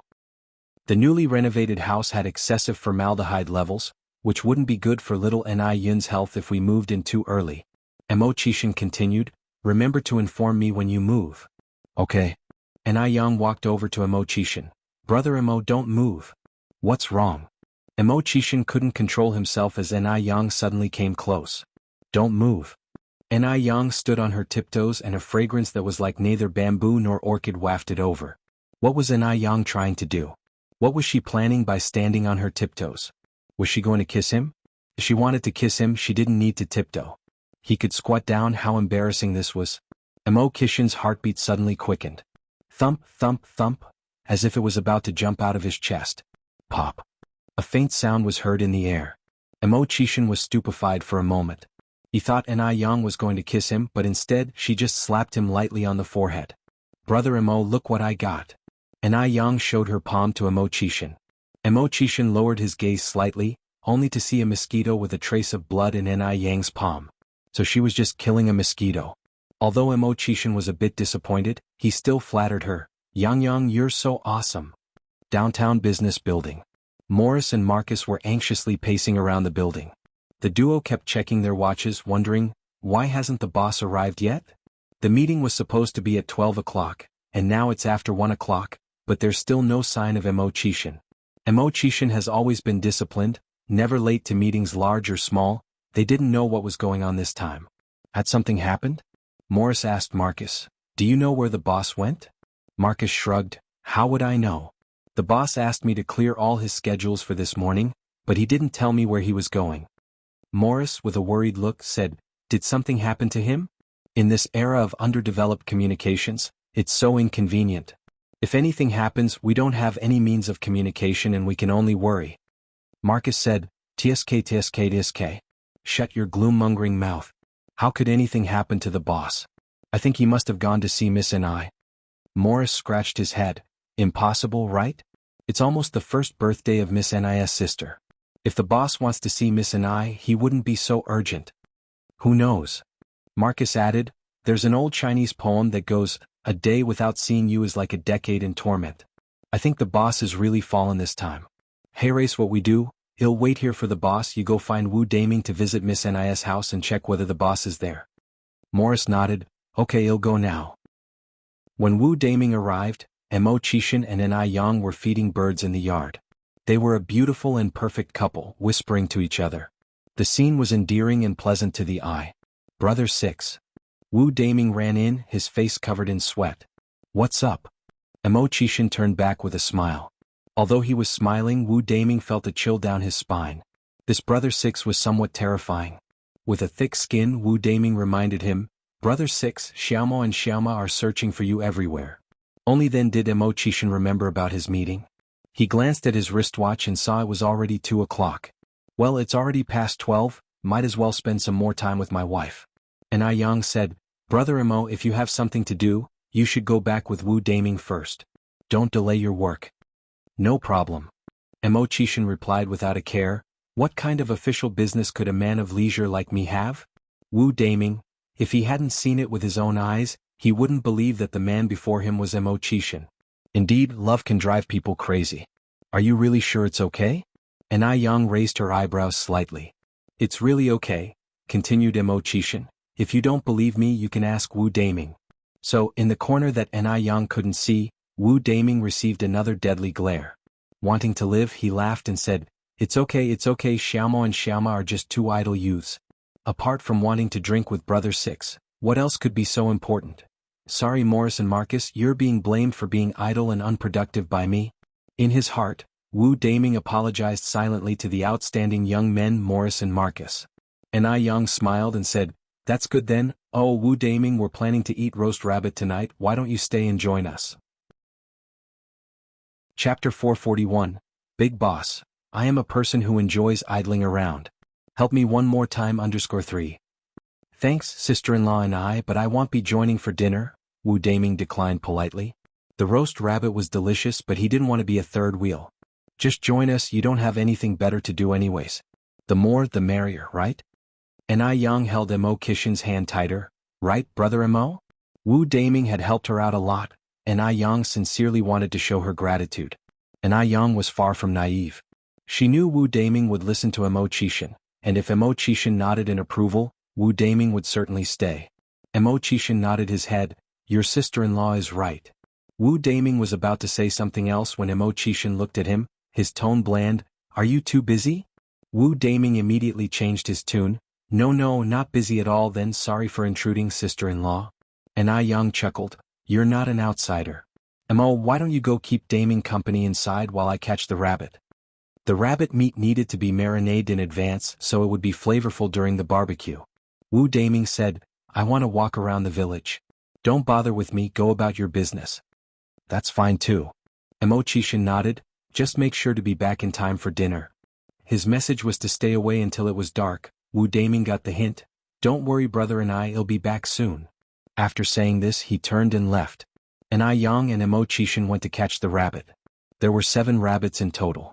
They had slaughtered 2 when the Yenran came last time, so they were now down to 5. Mo Chishan grabbed one of the fattest rabbits. Yang, what do you think about this one? No, and Yang shook her head, this one is about to become a mom. Hearing this, Mo Chishan carefully put the rabbit mother down and picked up another one. How about this one? This one is fine. And Yang nodded, then added, there will be lots of people tonight, Brother Mo, you should catch one more. All right. And Yang was not only adept at slaughtering ducks but was also an expert at killing rabbits. In no time, 2 rabbits were evenly coated with various marinades. Apart from rabbit meat, Yang had also prepared enoki mushrooms, baby cabbages, chili, lamb, eggplant, and vermicelli.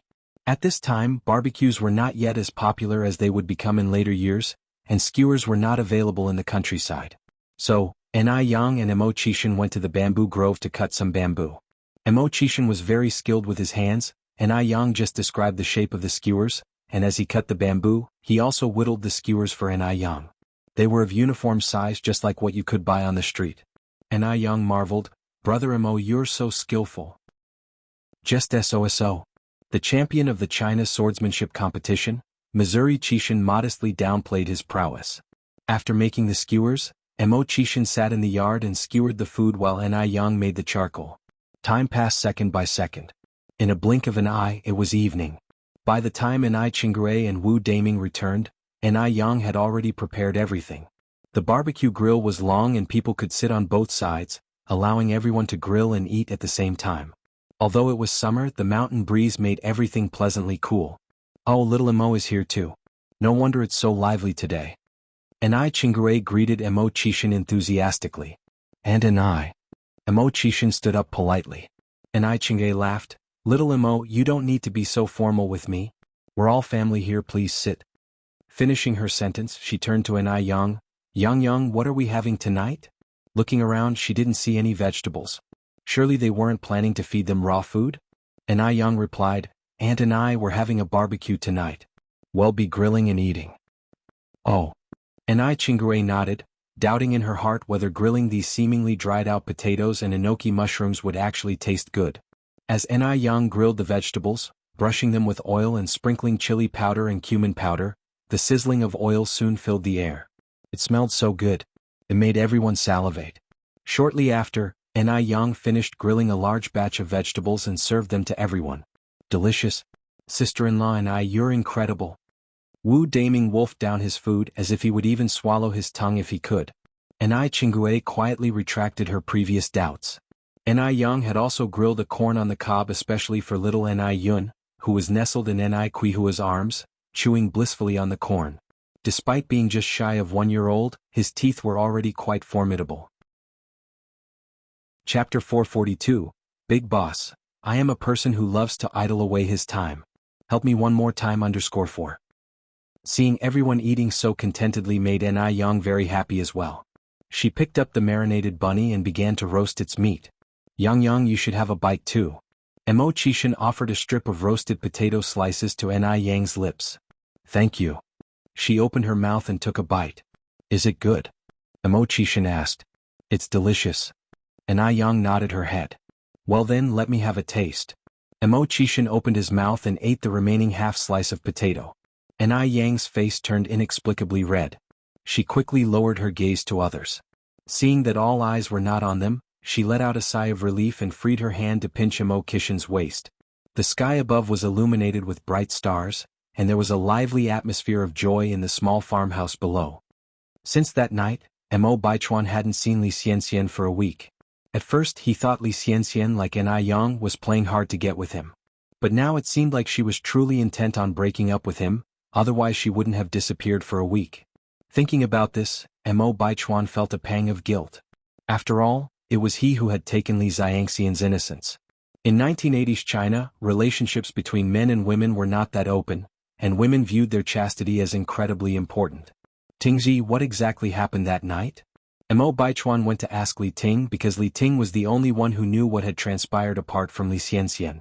Which night? Li Ting looked at Mo Baichuan puzzled. It seemed like he had already forgotten about the birthday party. Mo Baichuan replied, the night of my birthday. Mentioning that night, a flash of pain crossed briefly beneath Li Ting's eyes. What about the night of your birthday? Everyone had a great time. Baichuan, what exactly do you want to ask? Mo Baichuan succinctly said, I just want to know why Li Xianxian was in my room when I woke up the next morning. Li Ting laughed and said, because you were holding on to her hand all night and didn't let her go. Really? Mo Baichuan narrowed his eyes. Li Ting said frustratedly, do I seem so idle that I would lie to you? Li Xianxian and Li Ting had no actual relationship, so there was no need for him to lie for her. Li Ting continued, Baichuan, be honest with me, did you sleep with her that night? Instead of answering directly, Mo Baichuan said, I broke up with her. Broke up? Li Ting was surprised. Why? Baichuan, that's not right. Xianxian is a girl. Things have happened and you should take responsibility. Mo Baichuan replied very calmly, she was the one who wanted to break up first. Li Ting advised, Baichuan, Xianxian is an exceptional girl. I really hope you do not miss out on her and step up to take on the responsibility of a man. Li Ting's expression was calm, but his heart was pounding. Had Li Xianxian broken up with Mo Baichuan because of him? Mo Baichuan lit a cigarette. Nowadays we advocate for freedom in love. If she doesn't want to, I can't force her.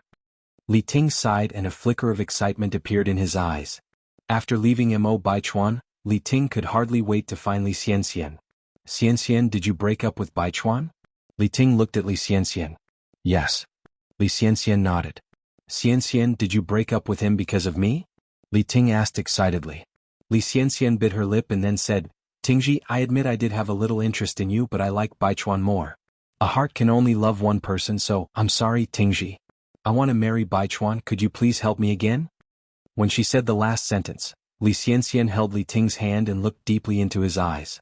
Li Ting looked at Li Xianxian, his eyes brimming with affection. He couldn't refuse Li Xianxian this way. As long as he knew she was even a little fond of him, he would be satisfied. In that moment he was ready to go through hell and high water for her. All right. Li Ting nodded. Li Xianxian said gratefully, Tingji, thank you. I owe you in this life. In the next one I will definitely marry you. Really? Li Ting looked up, surprised. He never expected Li Xianxian to be so deep and sincere. He had indeed chosen the right person to love. Chapter 443. Boss, I am a person who loves to idle away his time. Help me one more time _5. For real. Li Xianxian stretched out her hand protectively around Li Tingji, whispering her plan into his ear. Li Tingji's body stiffened, his face unreadable. After a long moment he said, Don't worry, Xianxian. I will make sure you get to marry Mo Baichuan as you wish. News of Mo Baichuan's breakup with Li Xianxian quickly spread through their social circles. The person who was most delighted at hearing this news was none other than Zheng Xianjing. What made Li Xianxian believe she was fit to be with Mo Baichuan? What has you in such high spirits? Zheng Lingling came in from outside. Mom, I have great news. Mo Baichuan has broken up with Li Xianxian.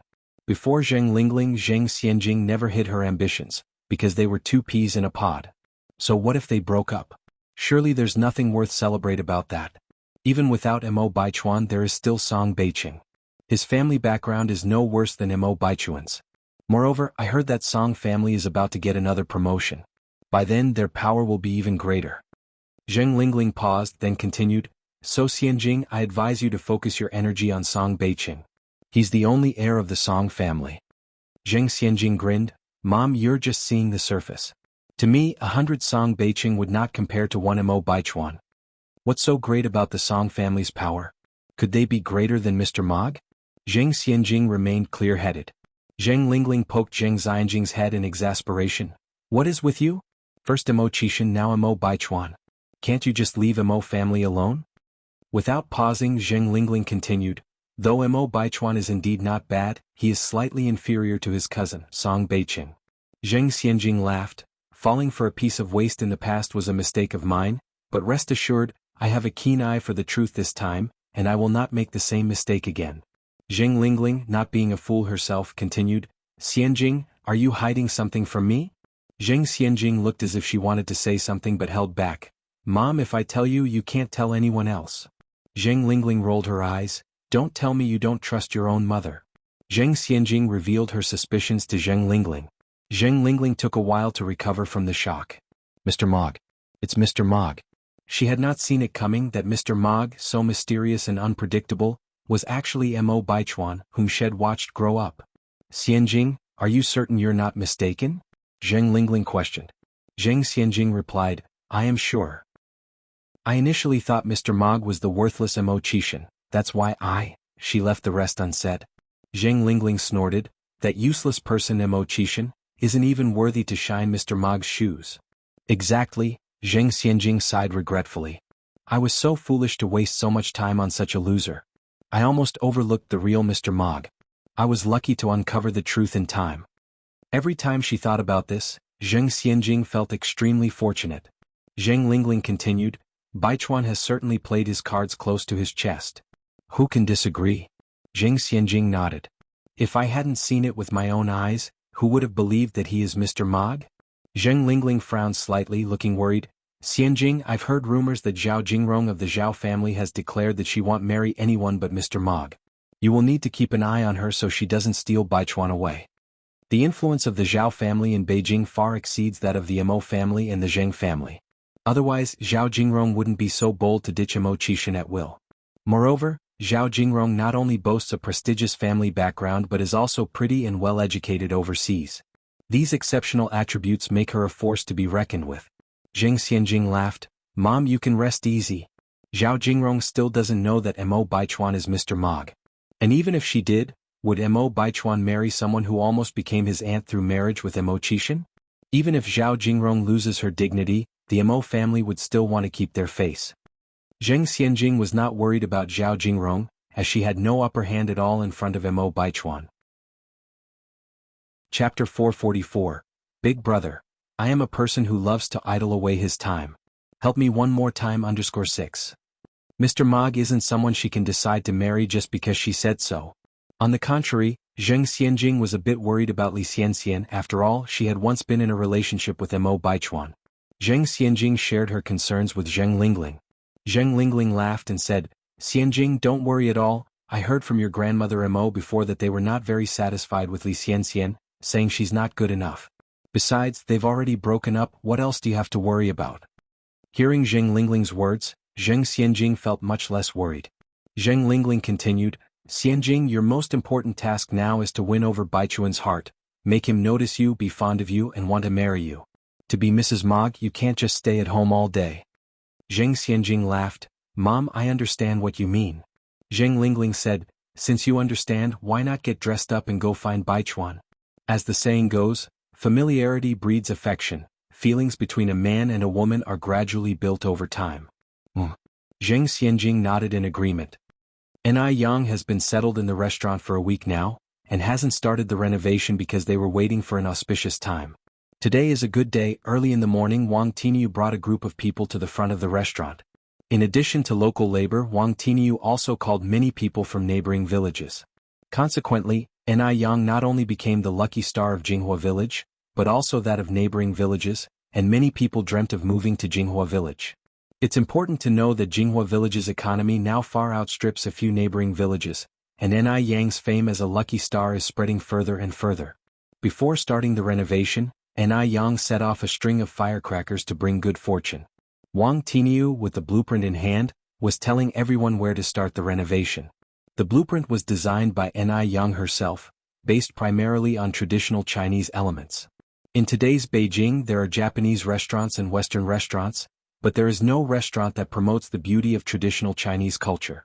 Although the decor of Japanese restaurants is quite classical, it belongs to Japan's own classical style, which has nothing to do with China.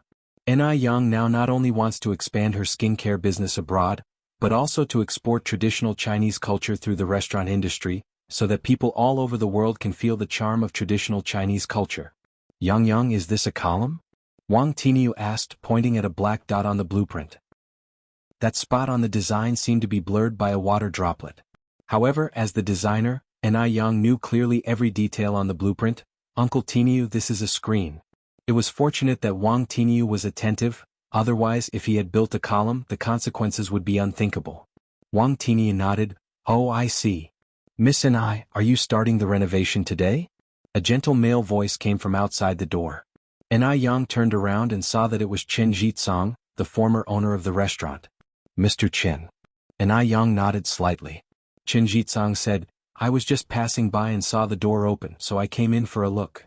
This was where he started his first business and also the last, so his sentimental attachment was understandable. Ni Yang smiled faintly, While this place hasn't changed much, would you like to take a photo to reminisce about it, Mr. Qin? Qin Zikang's eyes lit up. That's a great idea. He then said, Miss and I wait for me, I'll go get my camera. Sure. And I Yang nodded slightly. Shortly after, Qin Jitsang came back with a camera. In this era, a camera is a rare commodity. It costs more than 5,000 yuan to buy one. Ordinary farmers can't even afford to glance at it, let alone buy one, so everyone's surrounded to see it out of curiosity. This is a camera? This small thing can really capture images of people? This camera looks different from the ones I've seen in photo studios. Qin Jitsang kindly explained the principles of the camera to everyone, finally suggesting, how about I take a group photo for everyone? Great, great. Everyone was thrilled. It cost 1 yuan for a photo in a photography studio. Ordinary families couldn't afford to do so. Qin Jitsang held the camera and asked, Miss and I, would you like to take a group photo with everyone? Upon hearing this, everyone urged, Yang, come and take a photo. It's rare for us to have a group photo together. Yang wasn't originally interested in taking photos, but seeing everyone's enthusiasm, she walked over. Standing in the crowd, she felt an obvious sense of standing out from the crowd. Qin Jitsang looked at her through the lens, his heart involuntarily quickened. He had never seen a girl who looked so good under the lens. Some girls, though beautiful, do not photograph well. But Yang was different. She was not only beautiful in real life, but also very photogenic. Click. Qin Jitsang reluctantly pressed the shutter because only when taking photos could he daringly gaze at Yang. After the photo was taken, everyone began to disperse. Qin Jitsang looked at Yang and tentatively asked, Miss would you mind if I took a picture with you? Yang smiled lightly. I'm sorry, I do mind. I'm afraid my boyfriend might misunderstand. Yang wasn't the type to remain ambiguous. A photo of a man and a woman together would easily lead to misunderstandings. Has a boyfriend already? Qin Zikang's expression dimmed somewhat. God knows which man had such good fortune to be Yang's boyfriend. Qin Jitsang laughed. It's okay, your concern is very reasonable. Could I trouble Miss to take a few pictures of me? I can do that. Yang took the camera and took several photos of Qin Jitsang. I'm not very good at taking photos, I hope you won't mind, Mr. Qin. Qin Jitsang responded, How could I? I should be thanking Miss You're welcome. After exchanging some pleasantries, Qin Jitsang proposed to leave. Yang didn't stay long at the restaurant either, but went to the detective agency instead. Now Xiaozhou regarded Yang as her best friend. Because Yang was generous, reasonable, knowledgeable and beautiful, she was a person worth getting to know. Yang. As soon as Yang entered the detective agency, Xiaozhou came to greet her. Yang followed Xiaozhou to the VIP room inside. Xiaozhou, do you have any recent news about Li Xianxian? Yang is a person who thinks ahead. She would not forget the ticking time bomb Li Xianxian just because she was comfortable for a moment. Chapter 445. She is the person I'm looking for. _1. Xiaozhou had been keeping a close eye on Li Xianxian. He poured a cup of tea for Yang, then said, She hasn't made any big moves. Just that she recently broke up with Mo Baichuan. Regarding Li Xianxian, this seemed to be the only significant recent event. Broke up. Yang raised an eyebrow slightly. Xiaozhou nodded, and it was Li Xianxian who initiated the breakup. This move was somewhat confusing. Li Xianxian had gone to great lengths to get close to the Mo family, finally becoming Mo Baichuan's girlfriend. Would she so casually break up? Unless there was a bigger plot behind it. Yang narrowed her eyes slightly, then asked, Are there any other news aside from these? Xiaozhou paused to think, then said, Additionally, I noticed recently that Li Xianxian and Li Ting have been meeting each other quite frequently. Li Ting? Yang had had contact with Li Ting before, so she knew that he had a crush on Li Xianxian. Even though the Li family was wealthy, it couldn't compare to the Mo family. Yang didn't think that Li Xianxian would give up on Mo Baichuan for Li Ting. It was now a critical time for Li Xianxian's breakup with Mo Baichuan. Why would she be meeting with Li Ting so frequently? Was she planning to use Li Ting to achieve her goal? Given Li Xianxian's character, it wasn't impossible. Yang had her answer in mind, then she said, Xiaozhou, could you please keep a close eye on Li Xianxian's movements these few days for me? If there's anything unusual, let me know immediately. All right. Xiaozhou nodded. Yang, don't worry about me. Yang took out 800 yuan from her bag and gave it to Xiaozhou. Then he'll have to trouble you. Xiaozhou refused. Yang we're friends, mentioning money feels too crude. And Yang laughed, even blood brothers keep clear accounts. If you don't accept it, I would feel bad asking for your help next time. Building connections with a detective wasn't easy. And Yang never wanted to take advantage of anyone. Hearing this, Xiaozhou had no choice but to take it. After leaving the detective agency, Yang rode her bike to the noodle restaurant. Just after crossing an intersection, she saw a group of people huddled at the roadside, whispering about something. The poor old lady? Did she come out alone? Does anyone recognize this old lady? Let's contact her family quickly. Is there a doctor among us? The 80s were a relatively pure era. No one was trying to scam anyone yet. Everyone was genuinely concerned when they saw an old lady faint. On a quick glance, Yang saw a familiar face. Was that Mrs. Shangguan? Yang quickly stopped her bicycle and walked into the crowd. I'm a doctor of traditional Chinese medicine, excuse me. Upon hearing the arrival of a doctor, the crowd immediately gave way to Yang. Mrs. Shangguan's face was pale, her lips dark. Yang preliminary diagnosed her fainting was due to a sudden heart attack. Yang didn't have any herbs on hand, so she could only take out her acupuncture pouch meant for self-defense. She inserted a few needles into various acupoints on Mrs. Shangguan. As she knelt on the ground, seriously and earnestly performing the acupuncture, the surrounding crowd gasped in awe. Performing acupuncture. People had seen it on television but never in real life. Watching this in person was far more shocking than seeing it on a TV screen. However, Yang was still too young. In front of the crowd, she lacked credibility. In everyone's minds, traditional Chinese doctors were usually white-haired, bearded old men. The girl in front of them was just a child. Was she just fooling around? The more the crowd thought about it, the more they doubted Yang. Whispers started circulating. A middle-aged man stepped forward. Young lady, you can't just insert needles randomly. If anything happens to the old lady, who will be responsible? Exactly. Young lady, did you graduate from a medical university? Do you have a practicing certificate? The crowd chimed in, concerned for Mrs. Shangguan. As Yang continued the acupuncture, she said, everyone rest assured, my family has practiced traditional Chinese medicine for generations. Acupuncture is simply a basic skill, there won't be any mistakes. Young lady, are you sure this will work? Young lady, if anything happens to the old lady, you won't be able to leave. Yang smiled faintly, with so many of us present, even if I wanted to, where could I run off to? Chapter 446. She is the person I'm looking for. _2. Everyone saw that Yang indeed had a point. They didn't try to stop her, but they warned, young lady, we need to be clear up front. If there are any unforeseen incidents, don't blame us for not warning you. Yang responded, everyone rest assured, I take responsibility for my actions. Upon hearing her words, the crowd didn't say much, but kept their eyes fixed on Yang. They wanted to see if she really was as good as she claimed to be. Yang calmly continued her acupuncture. The crowd's attention and questioning didn't affect her at all. She remained composed, poised and casually refined. Stop the car. A foreign luxury car abruptly stopped at the roadside. In the back seat, a handsome golden-haired, green-eyed foreign man, watching Yang tend to her patient, his eyes full of hope, exclaimed, is this traditional Chinese medicine? It's truly amazing. He turned to the beautiful young Chinese woman beside him. Miss Ji, I believe she's the one I've been looking for. Miss Ji, a strikingly pretty woman, glanced out of the window, her eyes flickering with disgust.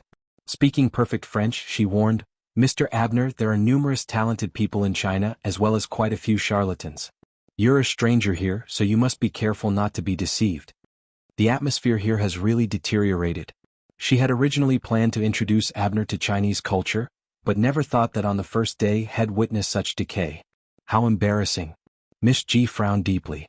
Abner turned to her, incredulous. You're saying she's a fraud? Miss Ji nodded. Chinese medicine works slowly and is only suitable for health maintenance rather than treating illnesses. Western medicine, as we know, accurately targets symptoms and gives quick results. It is so much faster. That's why the Qing dynasty fell so quickly, because of people like this, perpetuating outdated traditions and deceiving others with their smooth talk. By the end, Miss Ji's voice was full of anger.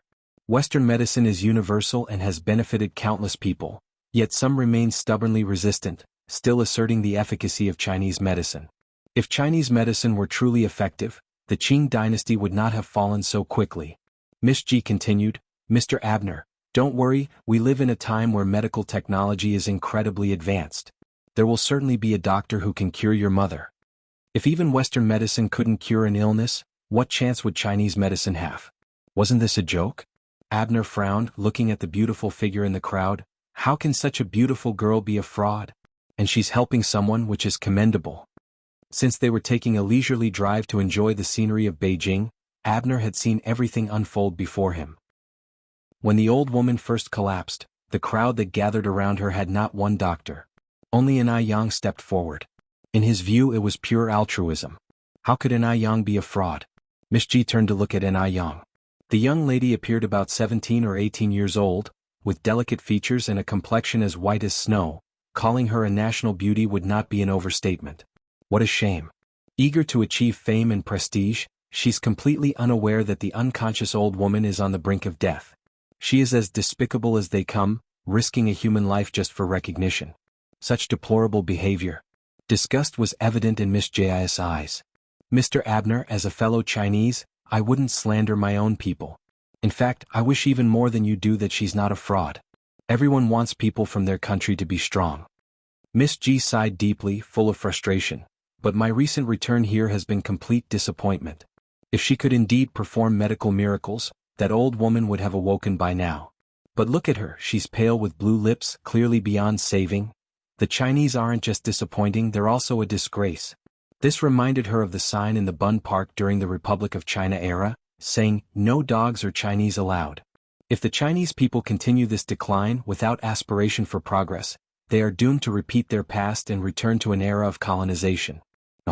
After this trip, she needs to hurry up and complete her immigration procedures to become a true citizen of F country. China has let her down too much. If it weren't for that person being in China too, she would never return.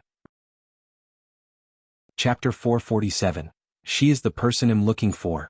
_3. Although Miss Ji expressed complete disdain for traditional Chinese medicine, Abner was not ready to give up. He had been to many countries and China was his only hope. His mother's illness could not be delayed any longer. Miss Ji, I think you are biased towards ancient Chinese medical practices. The treatment isn't over yet, and neither of us has the right to judge whether she is a fraud or not. Seeing Abner still stubborn and persistent, Miss Ji continued, Mr. Abner, I understand that in your desperation to cure your mother, you would try anything. Let's put aside for the moment whether ancient medicine is effective. But consider her age. Do you think she, merely a child, is capable of performing life-saving surgeries? He had to concede the point. She was too young. At most 17 or 18 in their country, people of this age are still in high school and haven't even entered college yet. How could such a child possibly have the skills to treat patients and save lives? He must have been insane to believe that this small child possessed medical skills.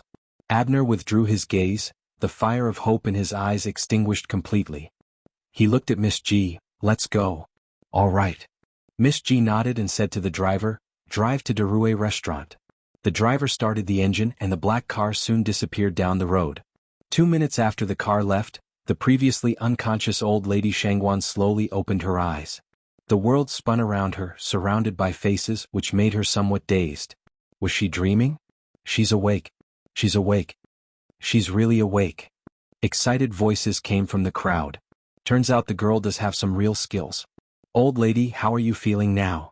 An Yang slowly helped old lady Shangguan up.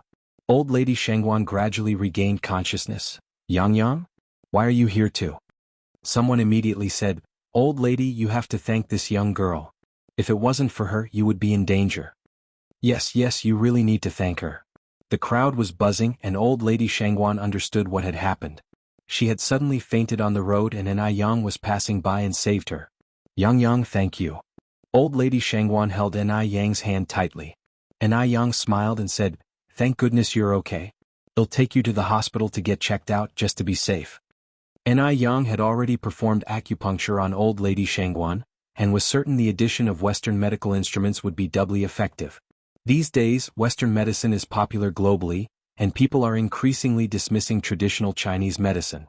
Actually, both traditional and Western medicine have their strengths and weaknesses. Traditional medicine treats the root cause, while Western medicine treats the symptoms. Combining the two is the best way to benefit humanity. Okay. Old lady Shangguan nodded. I appreciate it, Yang. And I Yang gently smiled and added, "By the way, where is Xiaoxi today?" Old lady Shangguan replied, "Xiaoxi had something to do today so he didn't come with me." "Oh." And I Yang nodded. The hospital was not far from here. And I Yang helped old lady Shangguan and they arrived at the hospital in no time. No matter the era, hospitals are always crowded. While N.I. Yang was registering for a number, old lady Shangguan found a public phone booth on the first floor and made a call. N.I. Yang successfully registered and helped old lady Shangguan to the cardiology department. On their way up, she unexpectedly saw a familiar figure in the first floor lobby. Was that Li Xianxian? N.I. Yang squinted. What was she doing at the hospital? And the direction Li Xianxian was heading towards seemed to be the gynecology and obstetrics department. The gynecology and obstetrics department. Could it be that Li Xianxian was pregnant? And I Yang smirked slightly. This was interesting. In a short while, Shangguan Su appeared in the cardiology department. He ran over, sweat splotches appearing on his forehead, even dampening the tips of his hair. "Grandma, are you okay?" "I'm fine thanks to Yang Yang." "Otherwise, it would have been a real disaster," old lady Shangguan said with a beaming smile. "Where is Miss N.I.?" Shangguan Su looked around but didn't see N.I. Yang's figure. Old lady Shangguan replied, "Yang Yang went to get my report." "Oh." Shangguan Su nodded. While N.I. Yang was fetching the report for old lady Shangguan, she also managed to make a trip to the second-floor gynecology and obstetrics department. Over there, she saw Li Xianxian sitting on a blue plastic chair with her Q number. Considering Li Xianxian's current condition, she was very likely to be pregnant. Could the baby be Baichuan's? If Li Xianxian was really pregnant with Baichuan's child, would she still deliberately break up with him and still be entangled with Li Ting? Chapter 448. She is the person I'm looking for. _4. N.I. Yang squinted her eyes and didn't stay on the second floor for too long, quickly returning to the third floor instead. Shangguan Su was accompanying old lady Shangguan. When he saw N.I. Yang approaching, he promptly came forward and said, "Miss N.I., I can't thank you enough for today. If it weren't for you, my grandmother's life might have been in danger." "It was nothing, no need to mention it." N.I. Yang handed the report to Shangguan Su. "Since you're here now, I'll be on my way."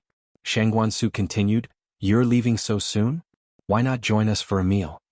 Old lady Shangguan chimed in, "Xiaoxi was right, Yang Yang, you did us a huge favor. It would be improper if you left without having a meal."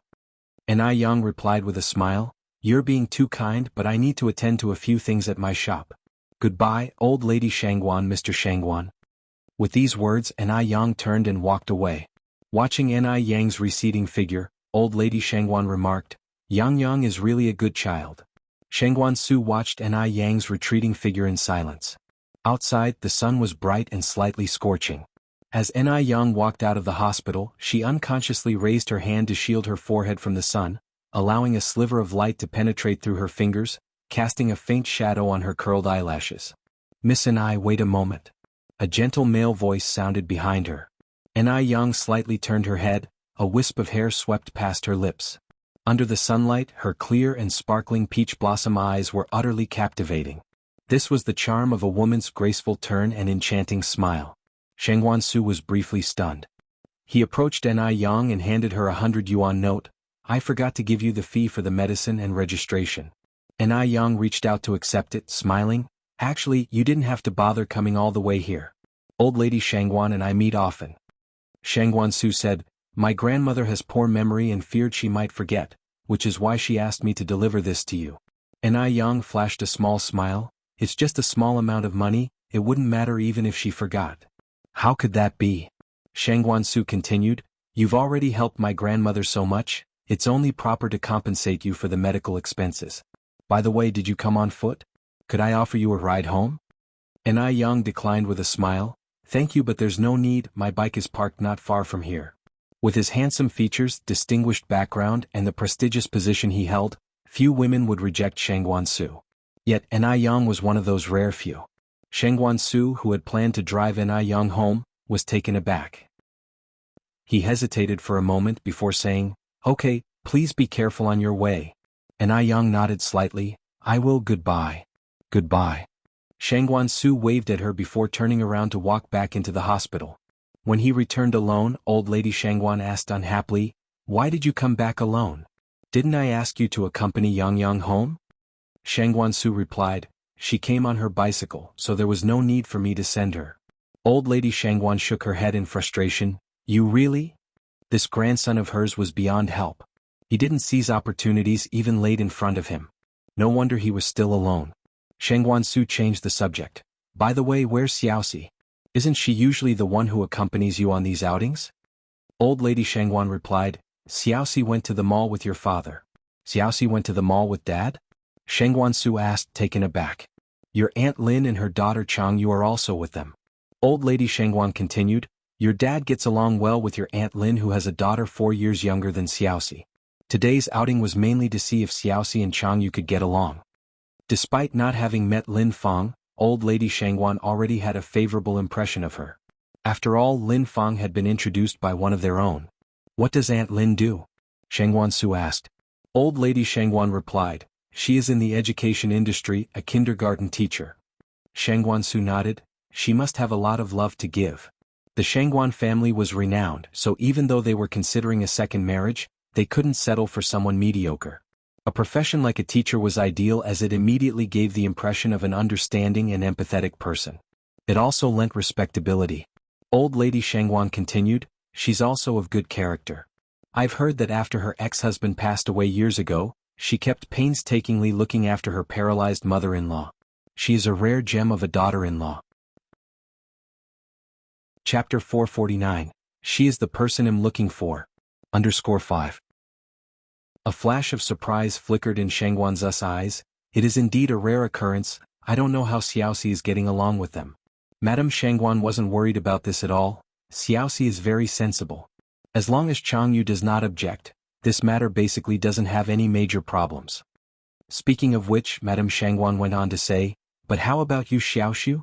Chang Yu doesn't have a father anymore. If this matter really succeeds, Chang Yu will likely be living in our house in the future. Would you mind having an extra sister? Shangguan Su laughed. The more people at home, the merrier. Of course I wouldn't mind. How old is he? Why would he mind such things? He isn't a child anymore. Madame Shangguan immediately asked. Then what if your dad were to have a child with Aunt Lin? Would you mind then? Although Shangguan Dehui was in his 40s, Lin Fang was only 38 years old. If she wanted to have a child, there would be no pressure to do so. The Shangguan family didn't worry about not having enough money to raise children. Moreover, in this remarried family, if they didn't have a common child, the relationship between the couple would be unstable. Shangguan Su laughed and said, Grandma, you don't need to worry about me. It mainly depends on what my dad thinks. All right. Madame Shangguan nodded. I understand your meaning. Gynecology and Obstetrics Department. Li Xianxian was sitting on a blue plastic chair in the hallway, her expression indecipherable. At this moment, her mind was filled with the doctor's words. You are pregnant. Yes, she was pregnant. Although she had been prepared, she was still heart-achingly excited. A child. She was having a child, she was having Mo Baichuan's child. As long as she had Mo Baichuan's child, she was not afraid of him discovering her secret. Li Xianxian gently touched her flat tummy, almost unable to believe that a small life was growing inside her. After a while, she stood up from the chair and headed towards the hospital exit. Even though she was overjoyed, she didn't show it. She just walked up to the public telephone booth and made a phone call. Today was the day that Lin Fang and her daughter Chang Yu were to go shopping at the mall together with Shangguan Dehui and his daughter Shangguan Shi. So Lin Fang and Chang Yu made a point to come early. For the meeting today, the mother and daughter had dressed up especially nice. Chang Yu put on a dress worth 58 yuan and a pair of real leather shoes. Normally, she could never bear to wear such a dress. But today was different. Today Shangguan Shi was coming as well. Shed heard that Shangguan Shi was not very good looking, so not only did she want to outshine Shangguan Shi in terms of appearance, but she also wanted to dress better than her. She wanted to seem more like a rich heiress than Shangguan Shi. Only then could she leave a good impression on Shangguan Dehui.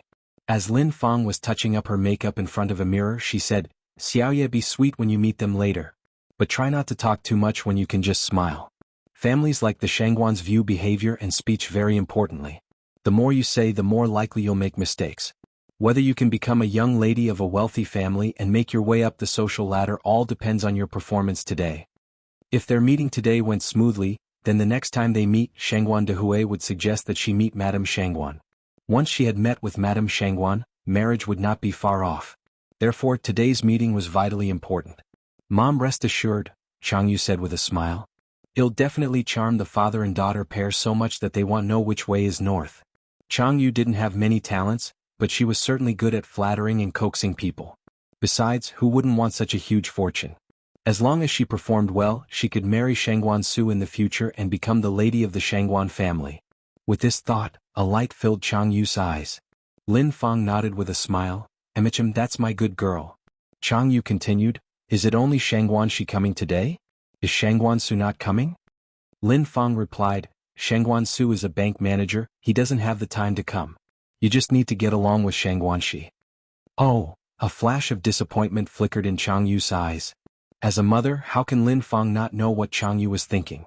She put away her makeup mirror and looked at Chang Yu. Once your mom successfully marries into the Shangguan family, do you still worry about not having the chance to meet Shangguan Su? Chang Yu nodded. You're right, Mom. After a while, the figure of Shangguan Dehui appeared in the distance. As he approached, he greeted them, Hello, Xiaolin. Chapter 450. She is the person I'm looking for. _6. Here we are. Lin Fang's eyes lit up, pulling Chang Yu towards the front and introduced, Xiaoye, this is your Uncle Shangguan. Nice to meet you, Uncle Shangguan. Chang Yu bowed while searching for the silhouette of Shangguan Shi. Where is Shangguan Shi? Did she feel so ashamed because she saw how pretty I am so she didn't dare to come? That's too disgusting. And here she is, a little miss. A few ridicules flicker in the depth of Chang Yu's eyes. Lin Fang continued, this is my daughter Chang Yu. By the way, where is Xiaoxi? Didn't you say she would come too? Hello Xiaoye. Shangguan Dehui nodded and continued, Xiaoxi ran into a classmate outside the mall, she should be here soon. All right. While they were talking, a tall figure in a small suit walked over, Dad. Shangguan Dehui turned his head, Xiaoxi, let me introduce you. This is Auntie Lin and this is her daughter Chang Yu. Not only is Shangguan's eyes facial features exquisite, her tall figure accentuates her good looks. In her neat short hair and small suit that highlight her figure, her pair of beautiful eyes scan over Lin Fang and Chang Yu, projecting great charisma. She is indeed born of a wealthy family. Chang Yu, when compared to her, wasn't even fit to hold a candle. The high-spirited Chang Yu suddenly became low-spirited after seeing Shangguan Shi. Nice to meet you, Auntie Lin and Xiaoye. Shangguan Shi greeted politely. Lin Fang smiled and said, Xiaoxi, you are so beautiful. Unlike Xiaoye, who has been an ugly duckling since she was little. Shangguan Shi said, that's not true, Auntie Lin is being too humble. Xiaoye is beautiful too. Chang Yu greeted formally, hello Sister Xiaoxi, Chang Yu, just call me Xiaoye. Okay. Shangguan Shi tucked a loose strand of hair behind her ear. As she moved, a jade bracelet on her wrist became visible. Chang Yu's eyes almost popped out. The jade bracelet was so beautiful. It must be super expensive. Seeing how Shangguan Shi was dressed, Chang Yu suddenly thought that her own 58 yuan dress was downright shabby. Lin Fang subtly pinched Chang Yu's arm and Chang Yu withdrew her gaze. They chatted while wandering around the mall. Shangguan Shi offered to buy some clothes for Chang Yu, but Chang Yu politely refused. Thank you, Sister Xiaoxi, I appreciate your kind gesture. But there's no need to buy clothes. I have enough to wear. Shangguan Shi smiled and said, just buy a few. Consider it a token of affection from your sister. Chang Yu said, there really is no need. My mother has taught me since childhood to be frugal. As long as I have enough clothes to wear, I shouldn't pursue flamboyancy and beauty. Shangguan Dehui nodded contentedly. It was clear that Lin Fang had raised her daughter well. Shangguan Shi was also very pleased with her new sister. After shopping, the four of them went to a restaurant to eat. In order to leave a better impression on Shangguan Dehui and Shangguan Shi, Lin Fang secretly paid the bill. The rich sure are rich. A regular meal cost 368 yuan. Thinking about it made Lin Fang's heart ache.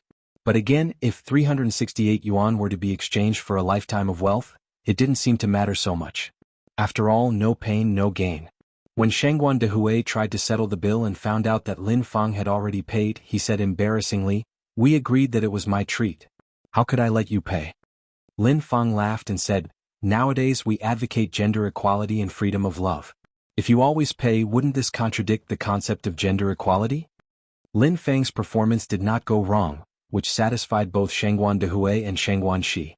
After the party broke up, Shangguan Shi asked straightforwardly, Dad, when do you plan to marry Auntie Lin? Shangguan Dehui was taken aback.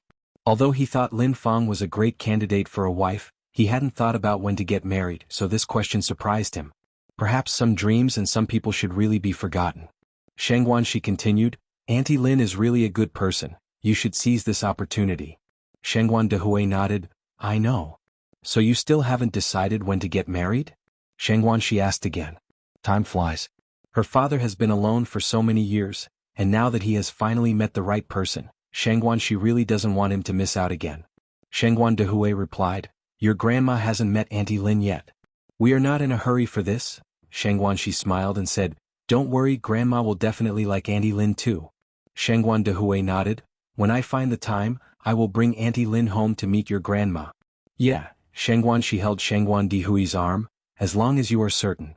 On this side, as soon as Shangguan Dehui and Shangguan, she left, Chang Yu couldn't wait to say, Mom, how did I do? Wasn't my performance great? Lin Fang smiled and said, Very good, it was fabulous. Chang Yu continued, Mom, did you see the clothes and jewelry on Shangguan Shi? When you marry into the Shangguan family, you can't play favorites. I want the same clothes and jewelry too. Lin Fang tapped Chang Yu's forehead. Silly girl, do I still need you to tell me that? Chang Yu was overjoyed, her face was full of unhidden smiles, as if she had already become a little princess. On the second day, Li Xianxian came to a private clinic early in the morning. Are you sure you want to abort this child? The private clinic's doctor repeatedly confirmed with Li Xianxian. Yes, I'm sure. Li Xianxian nodded, her face pale. The doctor continued, Although abortion is a minor surgery, accidents may happen. If no family members can guarantee, I'm afraid we cannot perform the surgery for you.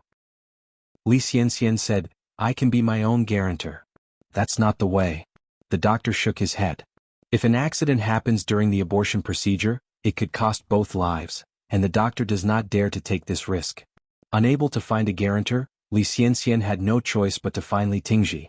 When Li Tingji received this call, he immediately turned to Mo Baichuan. Baichuan, has sister-in-law called you?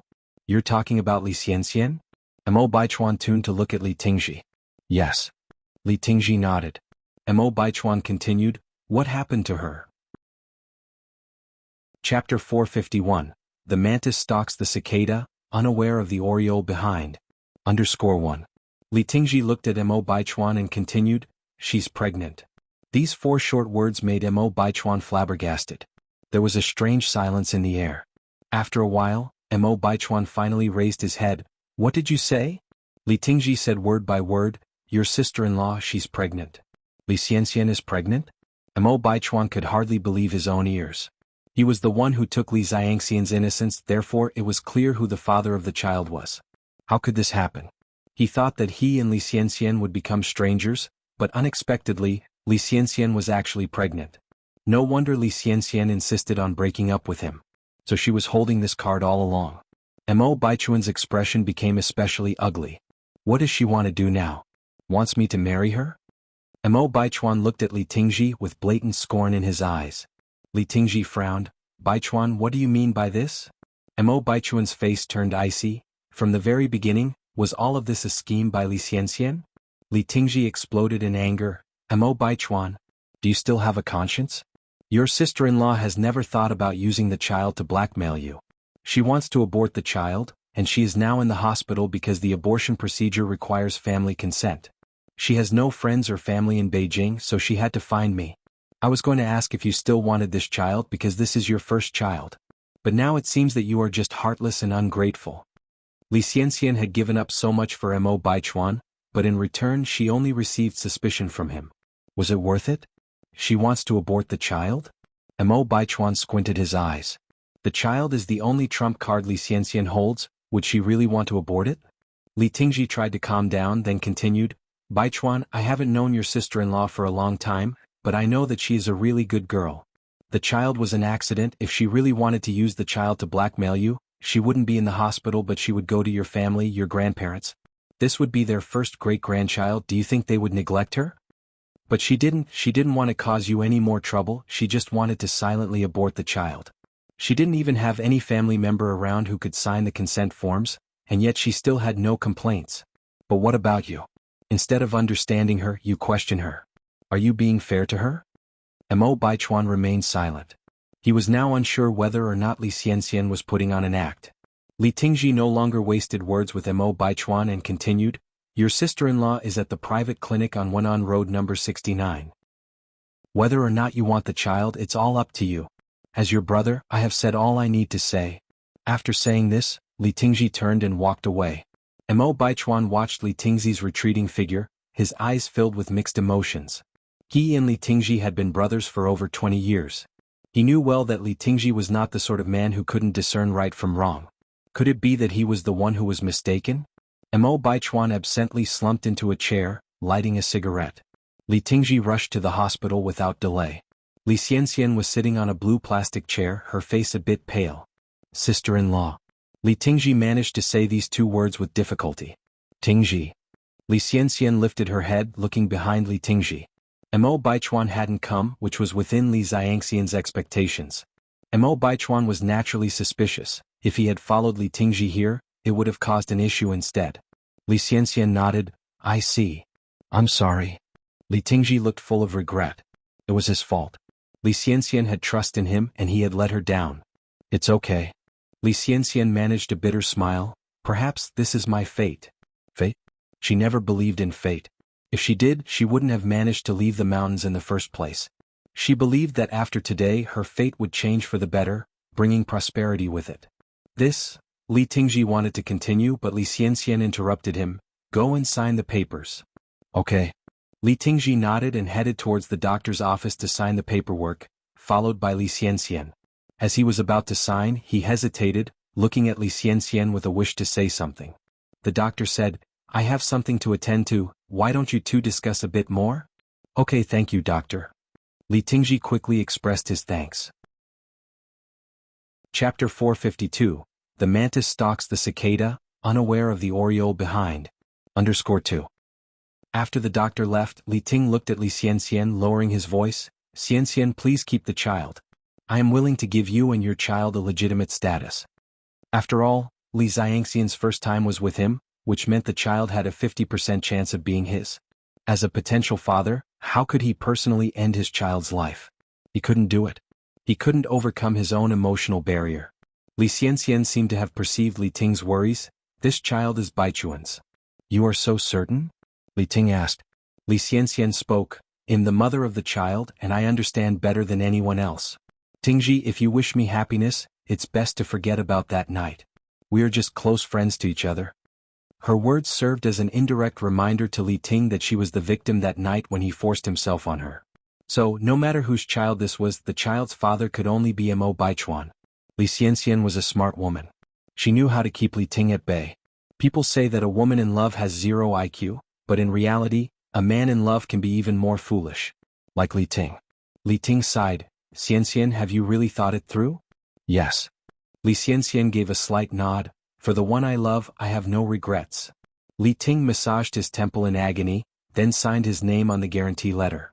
Looking at the signature on the guarantee letter, a calculating expression flashed in Li Xianxian's eyes. After a while the doctor returned. Li Ting handed over the guarantee letter to the doctor. The doctor took the letter. "So, have you two decided not to keep the child?" "You're mistaken, he's my brother," Li Xianxian corrected him. "Brother." Hearing this, Li Ting's eyes were full of bitterness. "Oh." The doctor nodded, then said, "Since you've decided, I have to make clear some precautions before the surgery. The abortion might affect your fertility in the future, it could even lead to infertility."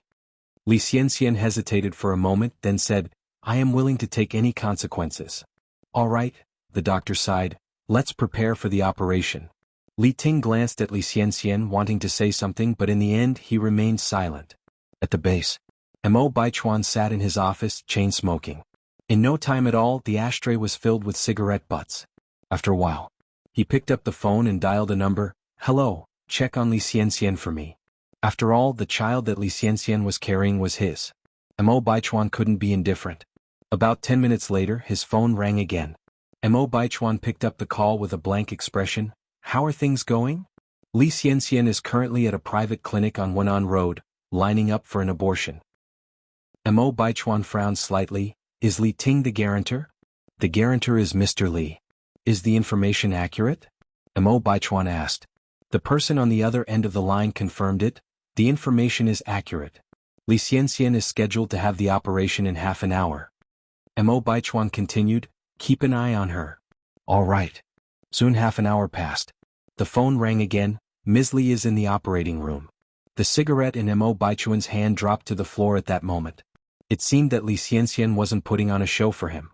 She was truly determined to abort the child. No, he couldn't let this happen. The child was innocent. Mo Baichuan's upbringing taught him that he couldn't commit such a conscienceless act.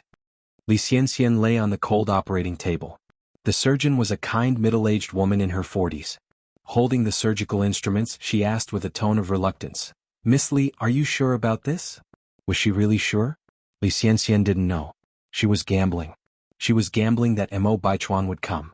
If Mo Baichuan didn't come, then all her efforts would have been in vain. Li Xianxian firmly gripped the sheets beneath her. Her knuckles had slowly turned white from the force. Doctor, could you give me a few more minutes to think? All right. The surgeon nodded. Outside. Li Ting sat anxiously on the blue plastic chair. Just then, Mo Baichuan burst in with a group of people.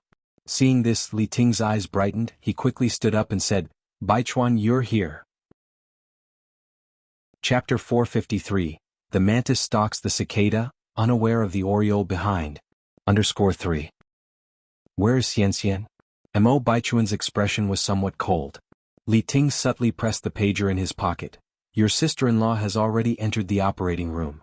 The pager is the precursor to the mobile phone, which cannot answer calls but only receives messages. In 1983, the first paging station in the country was opened in Xin City. In 1984, pagers began to appear in Beijing. There are dozens of types of pagers. Some looked like a mini diary, small and delicate. Some were as light as a card, very portable. Some were like a ballpoint pen and could be put in the pocket of a jacket. Some were even made into brooches or necklaces and hung in front of the chest. Some were integrated with a watch and worn on the wrist. And the pager of Li Xianxian was similar to a ballpoint pen shape. After receiving Li Ting's message, Li Xianxian's eyes lit up and she said, Doctor, I have made up my mind. Please perform the surgery. Okay. The surgeon picked up the anesthetic injection. As the needle was just entering Li Xianxian's arm, someone kicked the door of the operating room open from outside. Stop. Mo Baichuan directly grabbed the injector. The surgeon was scared. Who are you? This is the operating room, outsiders can't just come in. Out of the way. Mo Baichuan brushed the surgeon aside, lifted Li Xianxian from the operating table and left the room as an assistant followed behind tidying up. Mo Baichuan then took Li Xianxian to a reputable hospital. Dr. Xiaolin, around his mid-20s, was a friend of Mo Baichuan. He patted Mo Baichuan's shoulder and said, Don't worry. There's nothing wrong with the fetus. The mother has been in a coma due to extreme shock. Mo Baichuan then asked, Xiaolin, how long has she been pregnant? Dr. Xiaolin answered, over 2 weeks, almost 3. Based on calculations, the child was indeed his. Mo Baichuan's expression was indescribable and the crystal-clear face appeared before his eyes. Dr. Xiaolin, curious, asked, By the way, what is your relationship with this pregnant woman? Mo Baichuan didn't want to hide anymore and responded, I am the father of the child. Dr. Xiaolin was stunned as if he had heard something incredible. Seriously? Mo Baichuan was known to have a peculiar personality, aloof and did not like mingling with girls.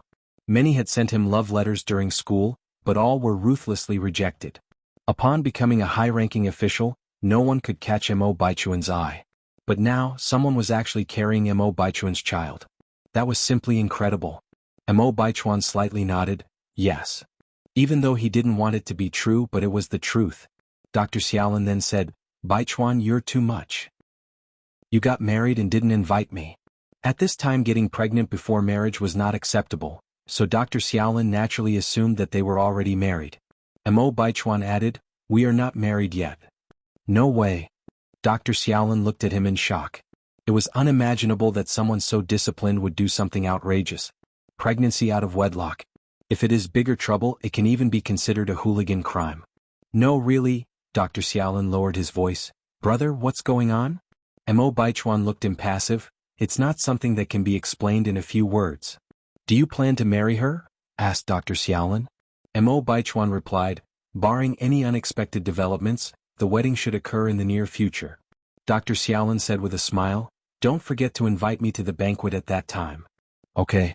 Mo Baichuan nodded, but there was no hint of a smile on his face. Marrying Li Xianxian was not about love, but responsibility. The two men chatted as they went outside, oblivious to the fact that Li Xianxian, who should have been unconscious, was now wide awake and filled with a triumphant expression. Had she finally waited for this day? Li Xianxian's hand quietly touched her abdomen. "Child, you must make me proud." When Mo Baichuan reappeared in the ward, Li Xianxian was already awake. When she saw Mo Baichuan, she looked surprised and said, "Why are you here?" She portrayed herself as if she had no clue about anything. If the Oscars were hosting at this moment, Li Xianxian would surely win an award. Mo Baichuan looked at Li Xianxian and said without expression, "Li Xianxian, let's get married." Chapter 454. The mantis stalks the cicada, unaware of the oriole behind. _4. Marriage? Li Xianxian furrowed her brows slightly. "You already know about it?" "Yes." Mo Baichuan nodded. "We have broken up already. The child inside me has nothing to do with you. I don't need you to be responsible. Please leave." Li Xianxian turned her face away, refusing to look at Mo Baichuan. Apparently he had misjudged Li Xianxian. Guilt clouded Mo Baichuan's face. "I've made my decision. We are getting married." "I disagree." Li Xianxian bit her lip and continued. "Baichuan, you are still young with a prosperous future up ahead. I don't want to trap you with this child. Please leave. I will not marry you." Li Xianxian knew Mo Baichuan too well. She knew what to do to make Mo Baichuan feel even more guilty. If she acted too dramatically at this point, Mo Baichuan would definitely be suspicious. If she flatly refused, Mo Baichuan would also grow suspicious. Therefore, Li Xianxian had to refuse this from the perspective of considering Mo Baichuan's best interest. No man would question a woman who wholeheartedly treated him well. Especially a person as suspicious as Mo Baichuan. "It's just a child. It won't affect my future," Mo Baichuan responded indifferently. Li Xianxian continued, "I have made up my mind. I am going to abort the child. Baichuan, I can't drag you down because of my selfish love. There aren't many people like Li Xianxian who so selflessly think of the person they love. People eventually have to get married anyway. It's better to choose a virtuous woman like Li Xianxian." These words from Li Xianxian further confirmed Mo Baichuan's desire to marry her. "Xianxian, don't worry. I will take responsibility for you and the child. I will give you a complete home in the future." Mo Baichuan held Li Xianxian's hand emotionally. Li Xianxian was extremely excited inside, but showed hesitation on her face. But Mo Baichuan interrupted her directly. "No buts. I will call my parents and notify them. By my calculations, they should arrive in Beijing no later than the day after tomorrow. Then I'll take you to meet them." Li Xianxian looked at Mo Baichuan. "Baichuan, are you really not going to regret it?" "I want." Mo Baichuan shook his head. Although Mo Baichuan said he wouldn't regret it, the image of a woman with beautifully painted features appeared once again before his eyes. Ai Yang. If Ai Yang found out about this, she would be heartbroken and might even take drastic actions. But nobody could be blamed for this. He had given Ai Yang opportunities before. It was her who didn't cherish them. Now it would be useless for Ai Yang to regret. Xiaozhou informed Ai Yang of Li Xianxian's pregnancy as soon as he found out. Ai Yang raised her eyebrows slightly. "Is the child Mo Baichuan's?" Xiaozhou didn't directly answer her question. Instead he said, "I don't know whose child it is. But Mo Baichuan believes it to be his and is even considering marrying Li Xianxian." "Is that so?" Ai Yang smiled faintly.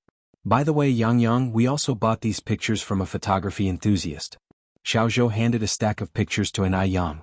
Ai Yang took them and flipped through them one by one, the corner of her mouth curled up faintly.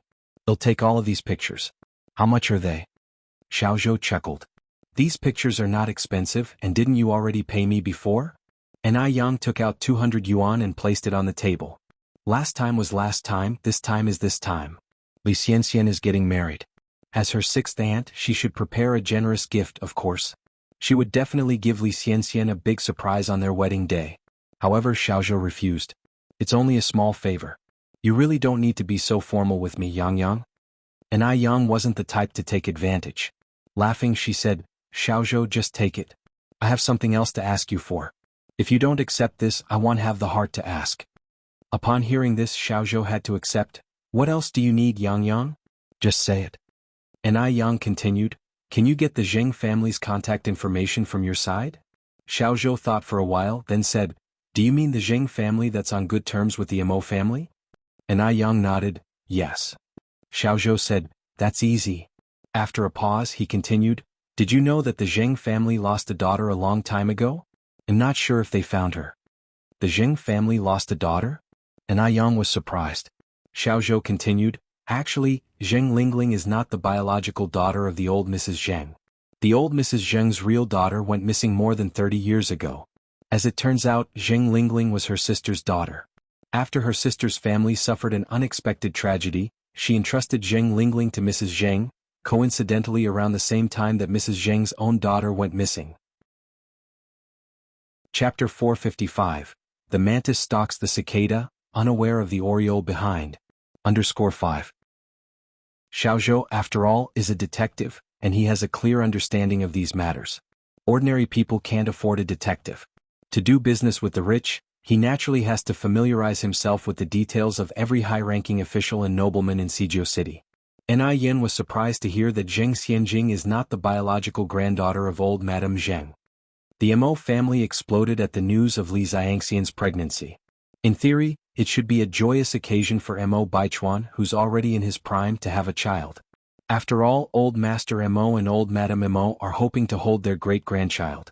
However, the problem lies in the fact that the woman got pregnant before marriage, and that woman happens to be Li Xianxian. In the past, the Emo family was quite satisfied with Li Xianxian as a potential daughter-in-law, but lately her behavior has been a disappointment to them. Additionally, Emo Baichuan's parents aren't fond of Li Xianxian. Now that the deed has been done, the Emo family, being the traditional one it is, deeming their reputation and discipline highly, they can't possibly leave the pregnant Li Xianxian unattended, nor could they ever do anything that would risk a life. Emo Rongping and Xiao Jiao rushed to Beijing overnight. Emo Rongping was always a compassionate father, but he looked somewhat unhappy that day. In front of the entire Emo family he made Emo Baichuan kneel. Emo Baichuan knelt down on the spot. Emo Rongping cried out in anger, Emo Baichuan, I've taught you since you were young that a man should stand tall and be responsible. But look at what you've done. You've completely disgraced the Emo family. Emo Baichuan kept his back straight. Dad, I know I was wrong. I will take responsibility for Li Xianxian. Where are the family rules? Bring them here. The butler immediately brought a whip. The older generation of the Emo family were all veterans, and they wouldn't hold back when it comes to discipline. With one whip, Emo Baichuan's back tore open with blood pouring out. Emo Rongping was not the least bit distressed and dealt 3 vicious blows. Although old Madame Emo and old Master Emo pitied him, they could not intervene. The atmosphere in the living room was extremely oppressive, and everyone's faces were tense. Everyone was worried for Emo Baichuan, only Emo Qixin seemed relaxed. He lounged on the couch eating sweet grapes, and watched the spectacle unfold almost like a spectacle. He thought to himself, this nephew of his was bound to be killed by his own stupidity one day. As Emo Rongping went to deliver the 4th blow, Xiao Jiao grabbed the whip. What's done is done, hitting him now won't help anything. Old Madame Emo chimed in, Xiao Jiao is right, Rongping, even if you beat Baichuan to death now, it wouldn't change the situation.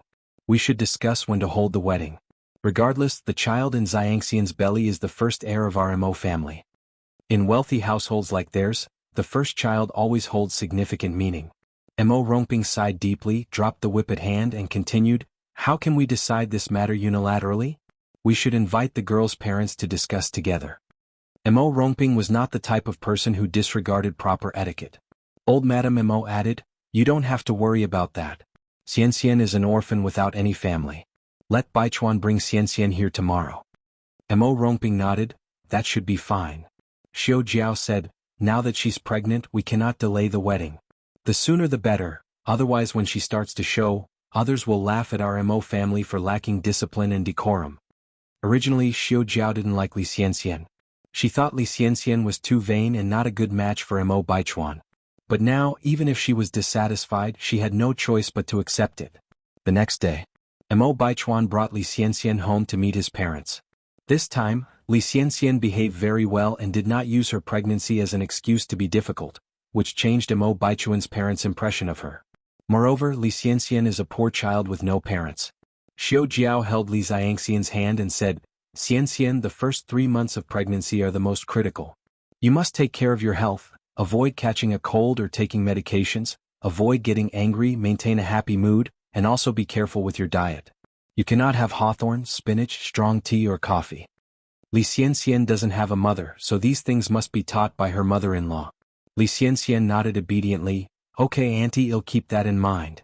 Xiao Jiao was fairly satisfied with her future daughter-in-law. She continued, now that you're carrying a child, it's not appropriate for you to stay in a dormitory. I have a small villa on Hully Mile Road, where you can stay temporarily during this time. Chapter 456. The mantis stalks the cicada, unaware of the oriole behind. _6. Li Xianxian laughed and said, Auntie, I'm not that high maintenance, staying in a dorm is fine. No way. Xiao Jiao shook her head. There are too many people in the school, it would be troublesome if you bumped into someone. I've hired 2 servants in that small villa, they'll take care of your daily needs. After all, what Li Xianxian was carrying in her belly was her first grandchild. How could Xiao Jiao not put importance on it? Li Xianxian then said, Auntie, you really don't have to go through so much trouble. It's settled then, you don't need to refuse. Xiao Jiao directly shoved the key into Li Xianxian's hand. Li Xianxian knew that it would be ungrateful to refuse at this point, so she laughed and said, Thank you auntie. We're family now, there's no need to be so polite. Xiao Jiao continued, As for the school, we've already arranged your leave of absence. The wedding will be taken care of by me and Baichuan's father. During this period you just need to focus on your pregnancy. Thank you uncle and auntie. Xiao Jiao held Li Xianxian's hand and talked a lot more. Li Xianxian knew how to make people happy. With a few words, Xiao Jiao dropped all her prejudices. From an angle where Xiao Jiao couldn't see, a glint of triumph flashed in Li Xianxian's eyes. She finally entered the doors of the Mo family. The news of Mo Baichuan getting married to Li Xianxian spread throughout the entire upper-class society in less than a day. Mo Baichuan getting married? Upon hearing the news, Zheng Xianjing was devastated. What the hell is going on? Didn't Mo Baichuan just dump Li Xianxian? How could they be getting married in the blink of an eye? Is she dreaming? Zheng Xianjing pinched herself hard. It hurt a lot. She wasn't dreaming. No. She couldn't just sit around and wait for death. She had to take action. Zheng Xianjing narrowed her eyes, grabbed her bag and headed downstairs. As soon as she got down, she saw Zheng Lingling rushing in from outside. Xianjing. Something terrible happened. Zheng Lingling grabbed Zheng Xianjing's hand, looked around and said, Let's go inside to talk. Okay. Zheng Xianjing nodded. The mother and daughter went inside. Zheng Lingling closed the door. Xianjing, Baichuan and Li Xianxian are getting married.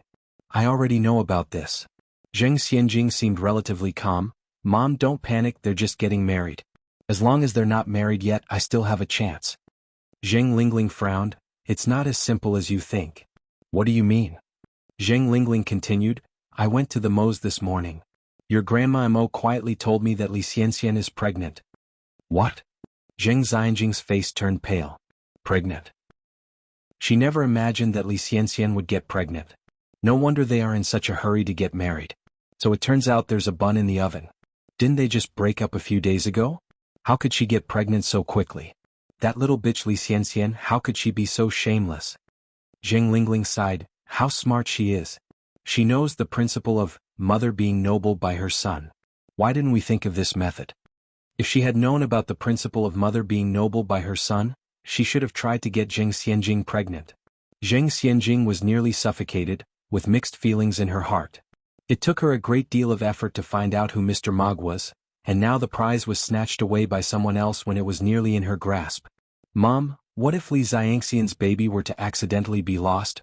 Would she still have a chance of marrying into the Mo family?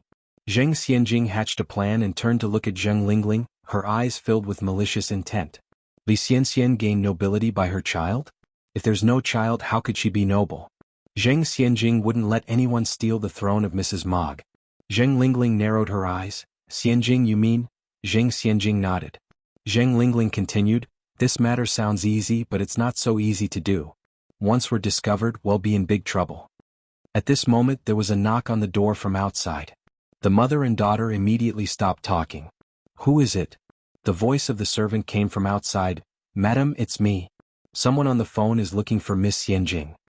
Who's looking for me? Zheng Xianjing asked. She was not in mood to take a call right now.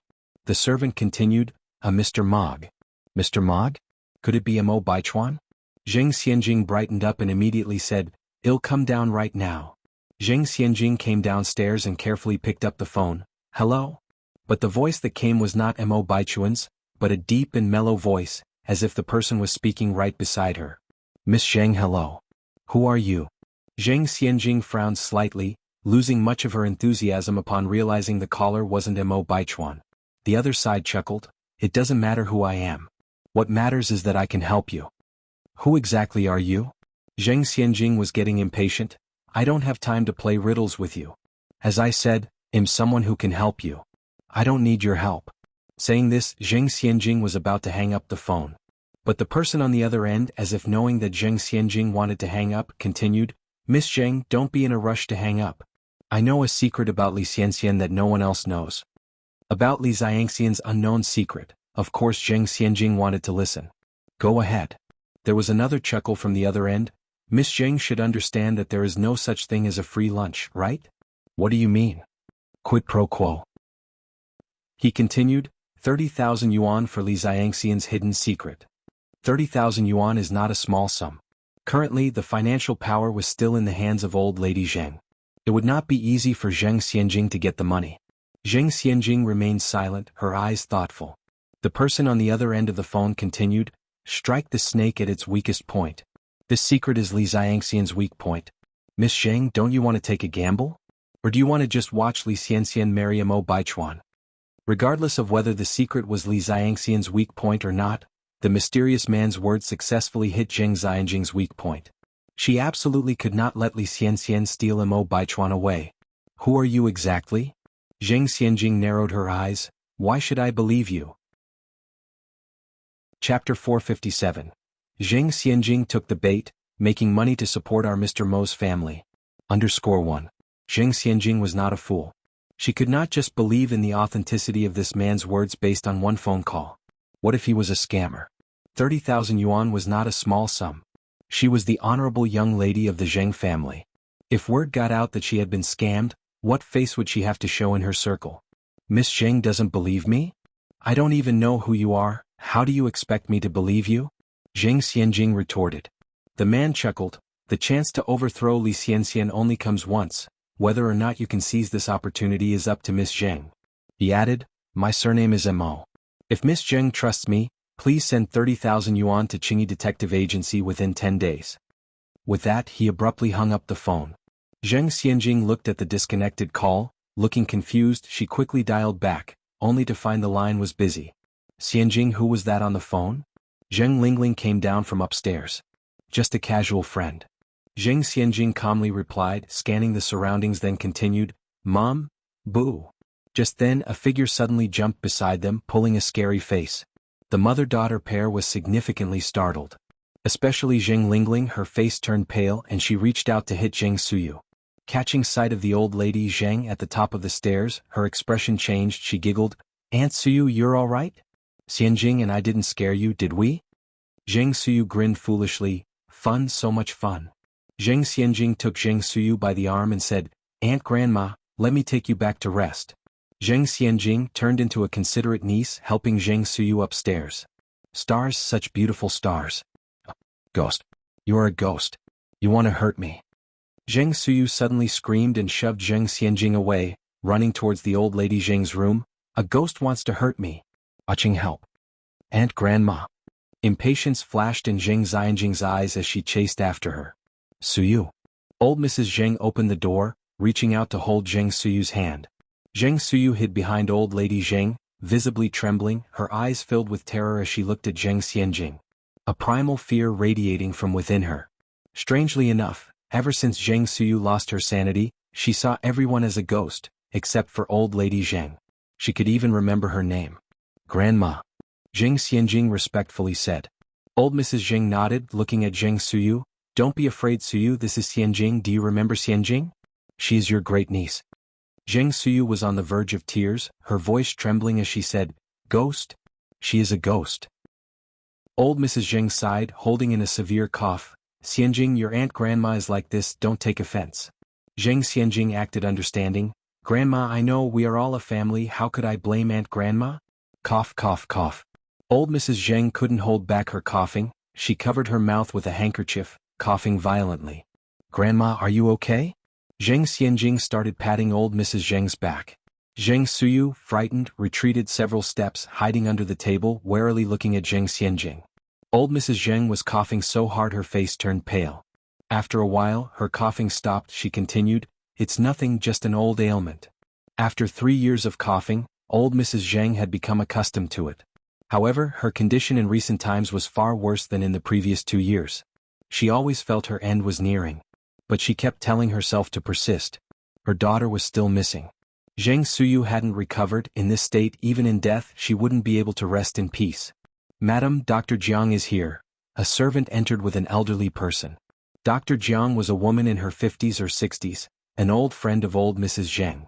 With her excellent medical skills and old Mrs. Zheng's trust in her, she had been serving as the personal doctor for old Mrs. Zheng, helping her regulate her body over the years. "Aunt Jiang." Zheng Lingling immediately greeted her. Dr. Jiang nodded. "Lingling, where's the old lady?" Zheng Lingling looked at Dr. Jiang. "My mom is upstairs, I'll take you to her." "Okay." Dr. Jiang nodded.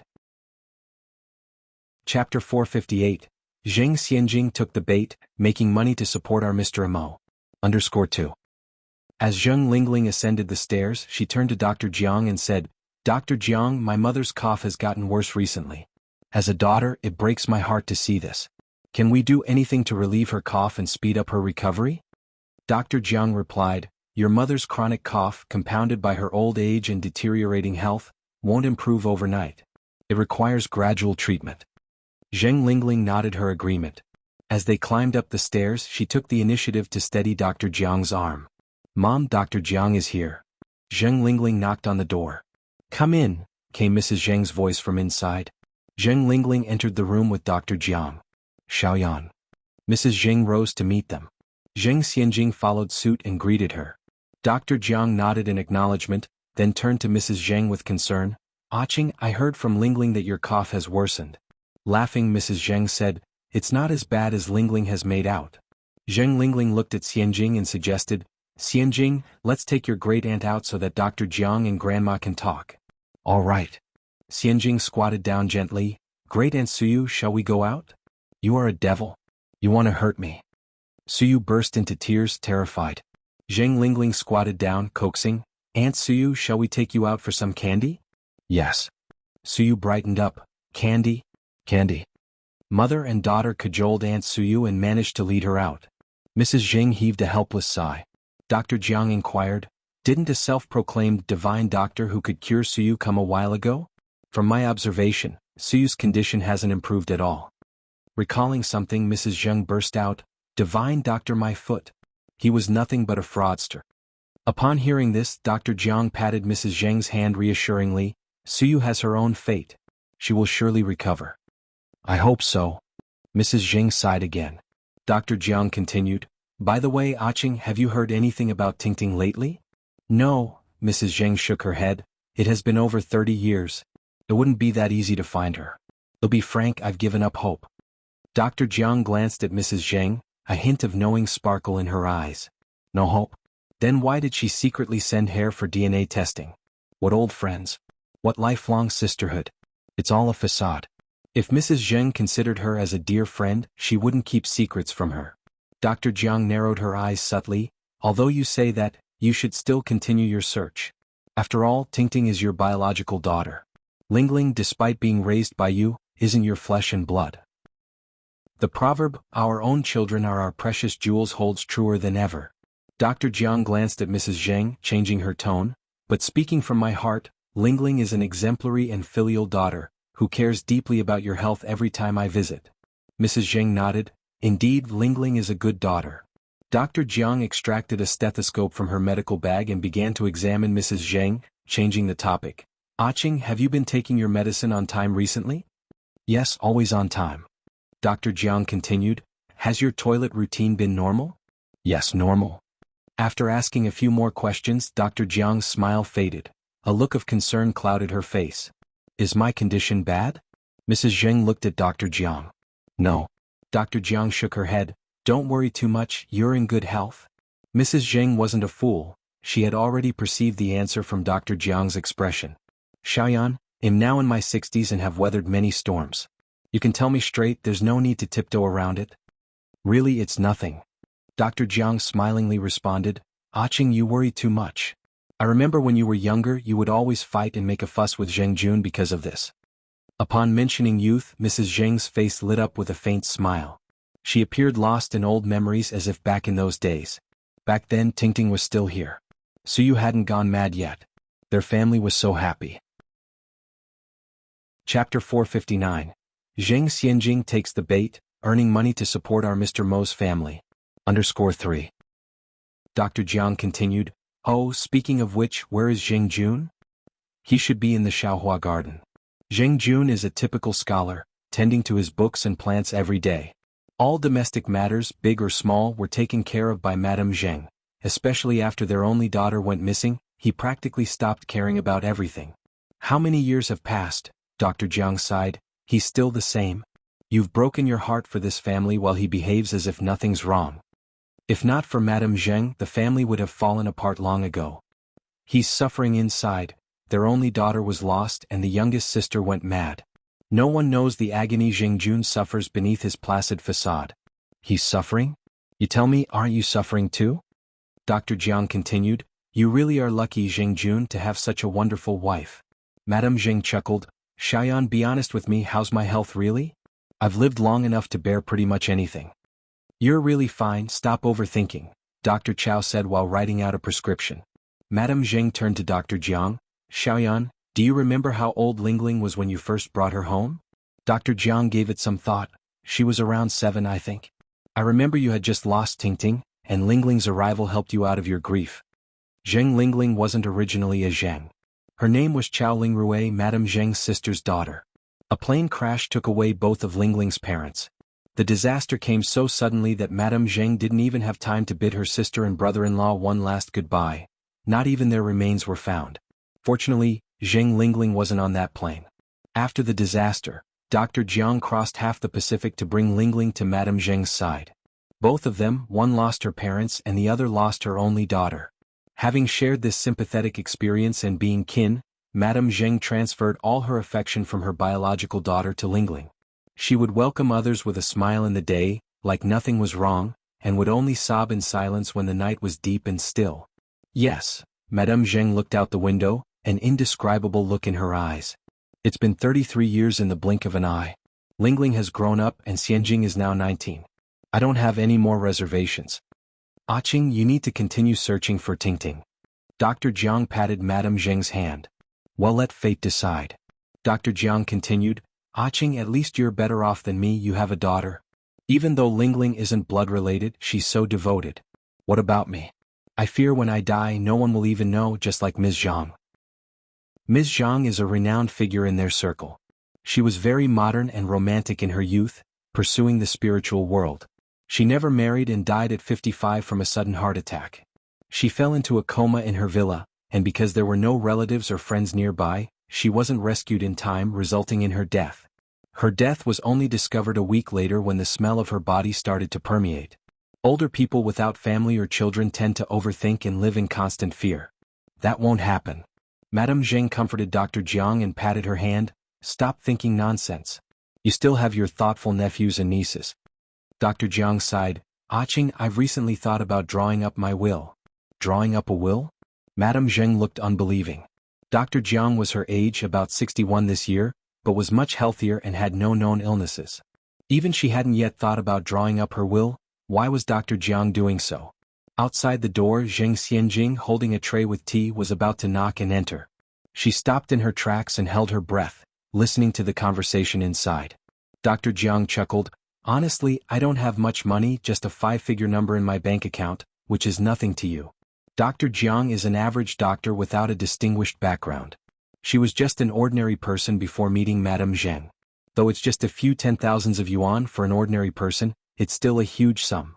After all, a bowl of noodles only costs 3 cents at this time. Speaking of which, Aching, have you ever considered drawing up a will? Dr. Jiang asked. Accidents happen when you least expect them. Given the size of Zheng family fortunes, it's better to plan these things in advance. Chapter 460. Zheng Xianjing took the bait, making money to support our Mr. Mo. _4. Hearing this, Zheng Xianjing's heart jumped into her throat. Madame Jing nodded. To be honest, I've been considering this matter recently. Dr. Jiang said, you don't really need to think about this.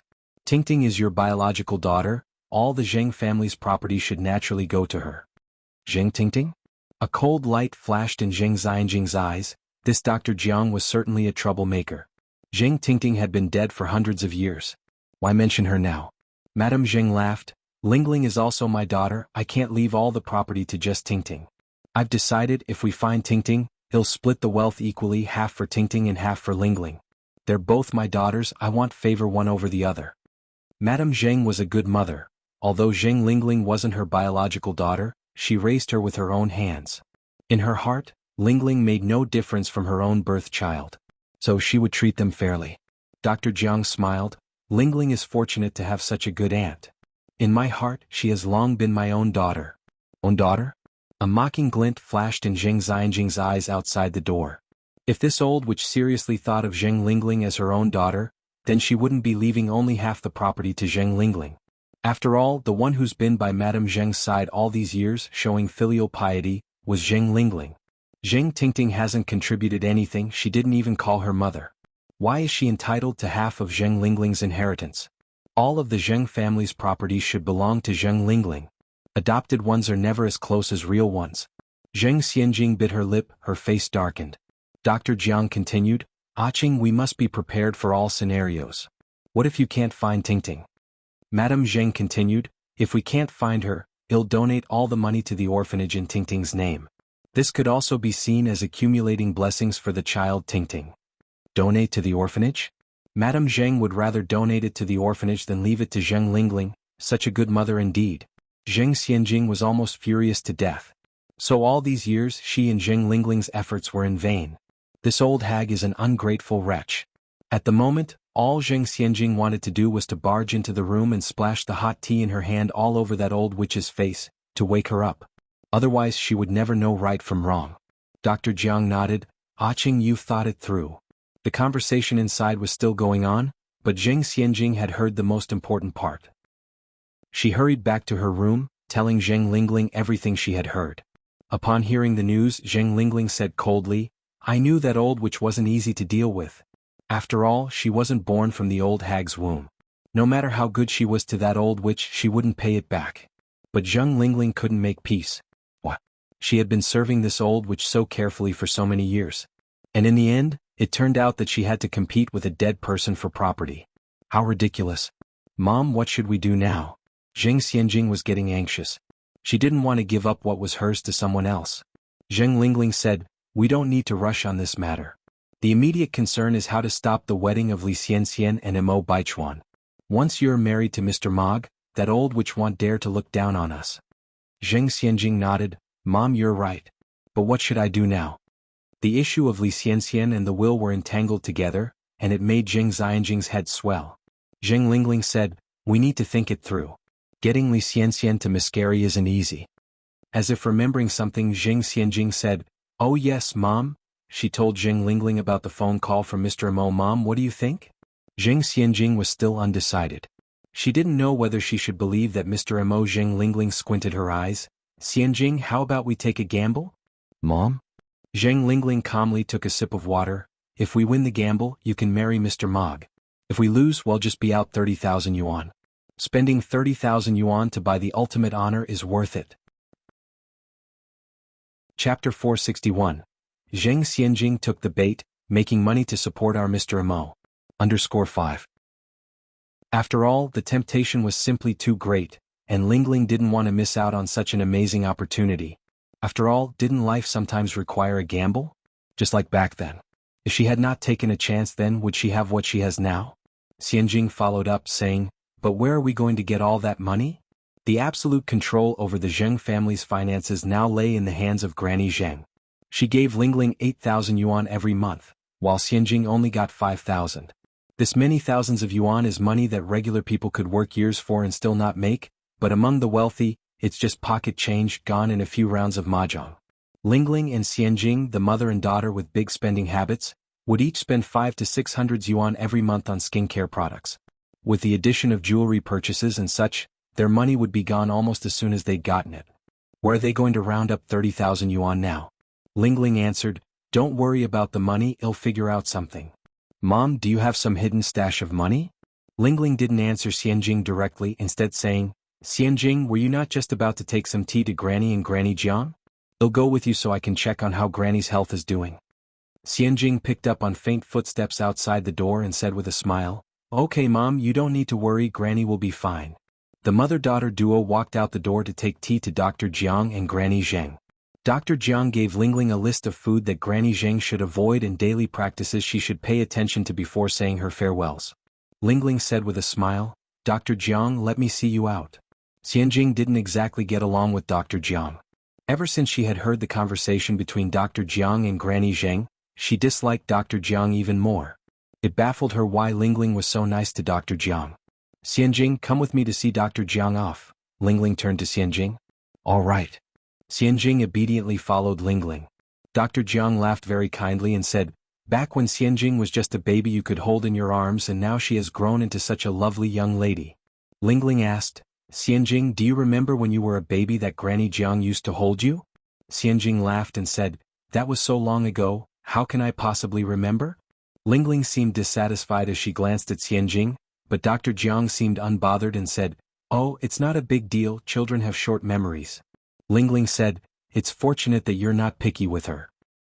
When they got to the door, Dr. Jiang stopped, "This is far enough." She then seemed to recall something and took a bottle of medicine out of her bag. "I almost forgot. This medicine is very effective against coughing. Lingling, just put half a pill in the chicken soup when you're making it." Lingling very solemnly took the bottle and said, "Thank you for your trouble, Dr. Jiang." Dr. Jiang laughed and said, "Your mother and I have been as close as sisters for many years, there's no need for such courtesy." Lingling continued, "Dr. Jiang, are you free tomorrow morning? I have a friend who isn't feeling well and I want to bring her over tomorrow." "Sure, I'll see you tomorrow morning then." "Goodbye, Dr. Jiang." Lingling pushed Xianjing. "Say goodbye to Granny Jiang." Xianjing carelessly said, "Goodbye, Granny Jiang." As soon as Dr. Jiang left, Lingling scolded Xianjing angrily, "Xianjing, this is a warning. From now on, you will not disrespect Granny Jiang." Xianjing sniffed dismissively and replied, "What's the point in you being so nice to her? You don't know what she says about you behind your back." Dr. Jiang clearly wasn't a good person. "She said one thing to your face and another behind your back." Lingling breathed out a sigh and gravely said, "Regardless, Granny Jiang is your elder. Remember to show her respect." "She's hardly an elder," Xianjing muttered, "more like a shit-stirrer." Lingling's expression darkened. "Xianjing, do you remember who you are?" "Sorry Mum, I was wrong."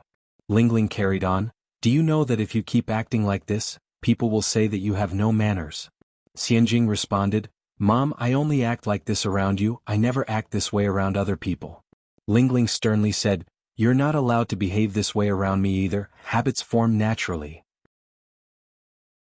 Chapter 462, Zheng Xianjing took the bait, making money to support our Mr. Mo. _6.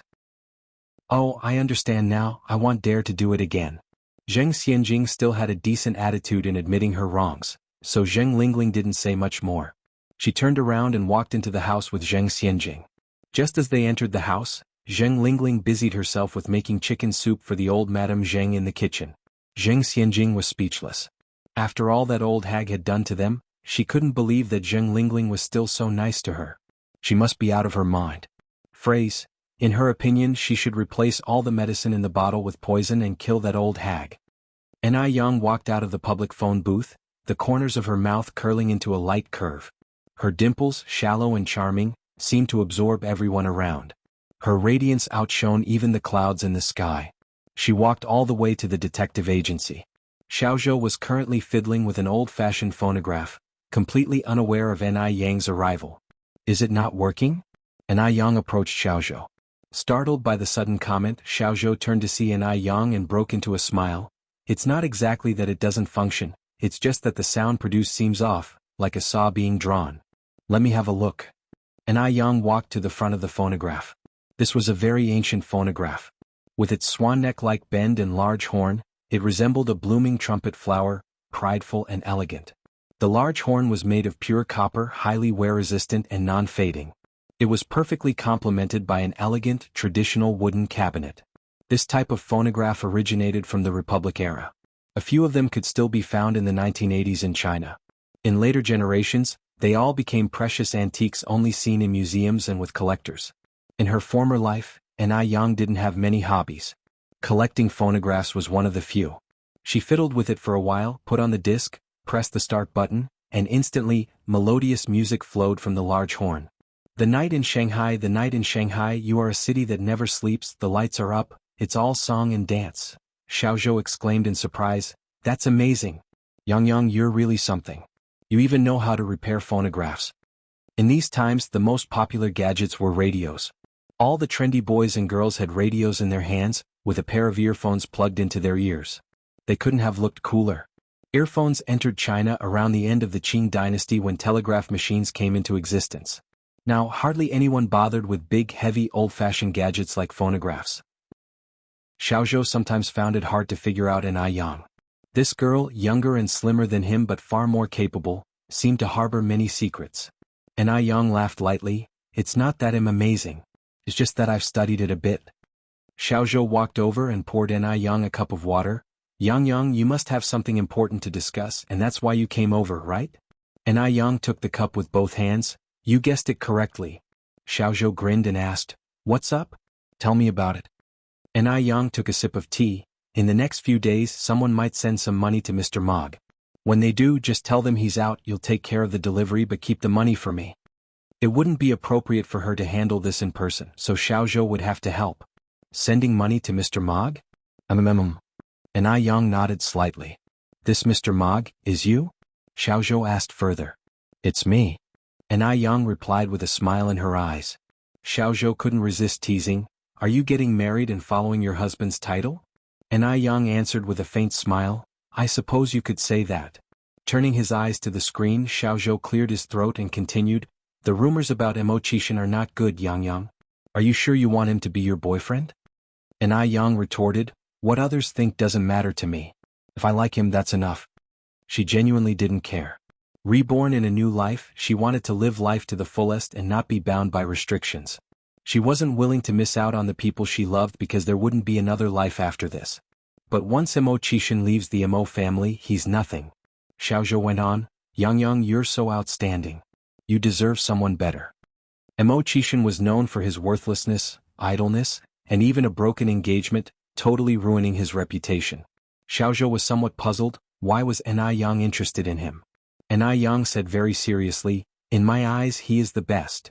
Xiaozhou added, "Do you know why Zheng Xianjing and Li Xianxian both want to marry Mo Baichuan?" "I don't know." Na Yang shook her head. Next, Xiaozhou shared, "According to my investigation, there is a high possibility that Mo Baichuan is actually Mr. Mog. Now do you understand why they're scheming to marry Mo Baichuan?"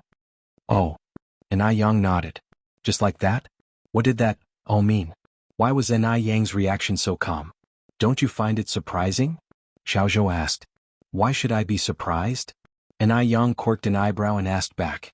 Xiaozhou shot back, "This is Mr. Mog. Do you understand what Mr. Mog represents in Beijing?" "I understand." Na Yang responded, "It pretty much means supreme and unparalleled, doesn't it?" In the future, Mr. Mog's existence was still very mysterious, with a business empire under his control. He was respected and sought after by all. But it was weird that no financial newspaper had ever published anything about him. Na Yang was taken aback that Mo Baichuan turned out to be Mr. Mog. No wonder Li Xianxian was determined to marry him. Since Li Xianxian was reborn from a later era, she might have uncovered some secrets unknown to others. Knowing this, why are you still so calm? Xiaozhou was at a loss. Na Yang shrugged, "Whether or not he is Mr. Mog doesn't concern me. Should I react dramatically?" Xiaozhou continued, "When it comes to talent and looks, both you and Mr. Mog are head and shoulders above Li Xianxian and Zheng Xianjing. I think only you are worthy of Mr. Mog. Aren't you interested?" Na Yang, who had just taken a sip of water, almost choked upon hearing this. She spat out all the water in her mouth onto the ground. "I'm not interested in him at all, so don't talk nonsense." Xiaozhou replied quite seriously, "But I really do think that you and Mr. Mog are a good match." Na Yang retorted, "I'm only interested in Mo Qishan. Is that clear?" She didn't really care about Mr. Mog or any of his titles. What Na Yang found puzzling was that the narcissistic Mo Baichuan turned out to be Mr. Mog, which totally overturned her understanding of him. It was quite inconceivable. Xiaozhou thought An Yang was just too strange. She would rather become involved with a loser uncle than look at a promising nephew. Xiaozhou pointed out, but Mo Qishan isn't deserving of you at all. He doesn't even have a job, hasn't even graduated from high school. What will he support you with in the future? It doesn't matter if he doesn't have a job. I have money and that's enough. I can support him. An Yang replied directly. Chapter 463, I am Mr. Mog_1. An Yang is a very pragmatic person. She knows that most of the reasons for breakups between men and women in this world are rooted in the trivialities of life. All love ultimately disappears in these trivialities. However, as long as one's financial condition keeps up, all problems are no problems. If the woman is weaker in terms of finance, her status in family life will be inferior. If the woman takes up the major economic role, instantly the tables can turn. This is also the main reason why An Yang doesn't rely on men. Because there's no better sense of security than relying on oneself. Therefore, she doesn't think there's anything wrong with her supporting Mo Qishan. Xiaozhou felt that his whole worldview was being overturned by An Yang. She supports him? An Yang is actually going to support Mo Qishan. If you look all over Beijing, you probably won't find a second woman willing to support a man, right? Yang, you're not joking with me, are you? Xiaozhou swallowed and turned to look at the screen. An Yang's eyes were indifferent. What's there to joke about? When you really fall in love with someone, you're willing to give everything for them. Invisibly, Xiaozhou was being shown up by An Yang and suffered a huge romantic blow. Why is he still alone? He also wanted to find a girlfriend who was willing to support him. Whimper. An Yang laughed and said, it's normal for you, a bachelor, not to understand all this. When you have a girlfriend, you'll understand my words today. Bachelor what? Dog. He already felt pitiful enough for being single, why did she call him a dog? Xiaozhou was heartbroken. If he's the bachelor dog, what is An Yang doing? Killing the dog? An Yang spoke too quickly for a moment, and accidentally used a popular phrase from the future, and quickly remedied it with, a bachelor, aren't you single? Bachelor? Did he mishear out of sadness? Yang, didn't you just say a single dog? An Yang laughed. Xiaozhou, are you stupid? Who would call themselves a dog? Xiaozhou touched his head, although what An Yang said seemed reasonable, he felt something wrong. But he couldn't quite put his finger on it. Xiaozhou temporarily forgot about the dog question and continued, Yang, you're not joking with me, are you? You really want to support Mo Qishan? An Yang raised her eyebrows slightly. Do I look like I'm joking? Xiaozhou shook his head, his gaze unconsciously sliding from the screen. No. He then continued, but don't all you girls like men with power and status like Mr. Mog? Xiaozhou had seen all sorts of people. He had even seen girls at the age of 18 throwing themselves at men of 80.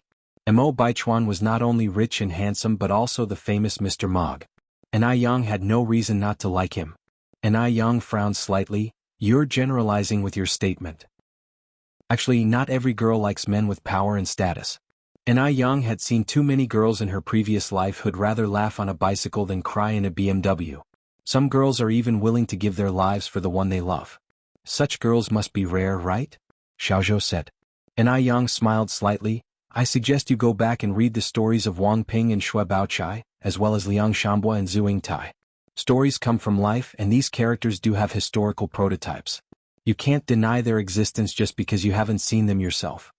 Xiaozhou was momentarily stunned, a touch of shame appeared on his face. Indeed, he had thought too narrowly of girls. He certainly couldn't deny their existence just because he hadn't seen them. It seemed like every time he chatted with An Yang, he was imparted with different life philosophies. She was like a treasure trove of knowledge, always bringing surprises. There was a hint of respect in Xiaoz's eyes when he looked at An Yang. Yang, you're right. Xiaozhou continued, oh Yang, can I ask you another question? An Yang nodded slightly. Xiaozhou said, what do you like about Mo Qishan? An Yang touched her chin, probably because he's good-looking. Mo Qishan's appearance was beyond reproach. And he was far more alluring than popular movie stars. If he were in the future, he'd be the kind of person who could live off his looks. Xiaozhou? He probably won't be able to get married then. Why did he have to ask such a heart-wrenching question?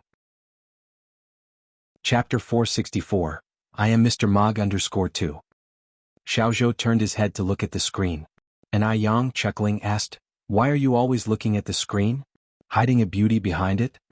Xiaozhou touched his nose. No, it's just that I think the patterns on the screen are fascinating. And Yang nodded with an ambiguous smile. Oh, I've got to go, I have some errands to run. Remember to collect money for me. Where are you going? Xiaozhou instinctively asked. And Yang responded without looking back. To make money to support our Mr. Mog at home. Xiaozhou. He also wished someone could support him. After Yang left, a tall, slender figure emerged from behind the screen. The dim light cast a layer of mystery on his distinct facial features, making it hard to read the expression in his narrow eyes. Buddy, you're quite lucky with ladies. Xiaozhou walked over to Mo Qishan, patted him on the shoulder and said, even without a high school diploma, you attract people. What's more, someone is even willing to financially support him. For goodness sake. Comparisons are odious. Jealous. The man turned his eyes slightly and revealed a breathtaking face. His tone was deep as if soaked in ink. Not jealous, I'm green with envy. Understand? Xiaozhou stared at Mo Qishan, gritting his teeth. Xiaozhou and Mo Qishan were friends from primary school. But Mo Qishan was so brilliant that they only studied together for 1 year before Mo Qishan skipped a grade to go to junior high school. Although they only had a year of formal education together, they amassed a profound friendship. In the years that followed, their bond became even stronger. Xiaozhou completed junior and senior high school, and even made it into a prestigious university. But Mo Qishan seemed to lose his stride. He began to fall behind academically in junior high school, paid his way through senior high, and finally even dropped out before graduating.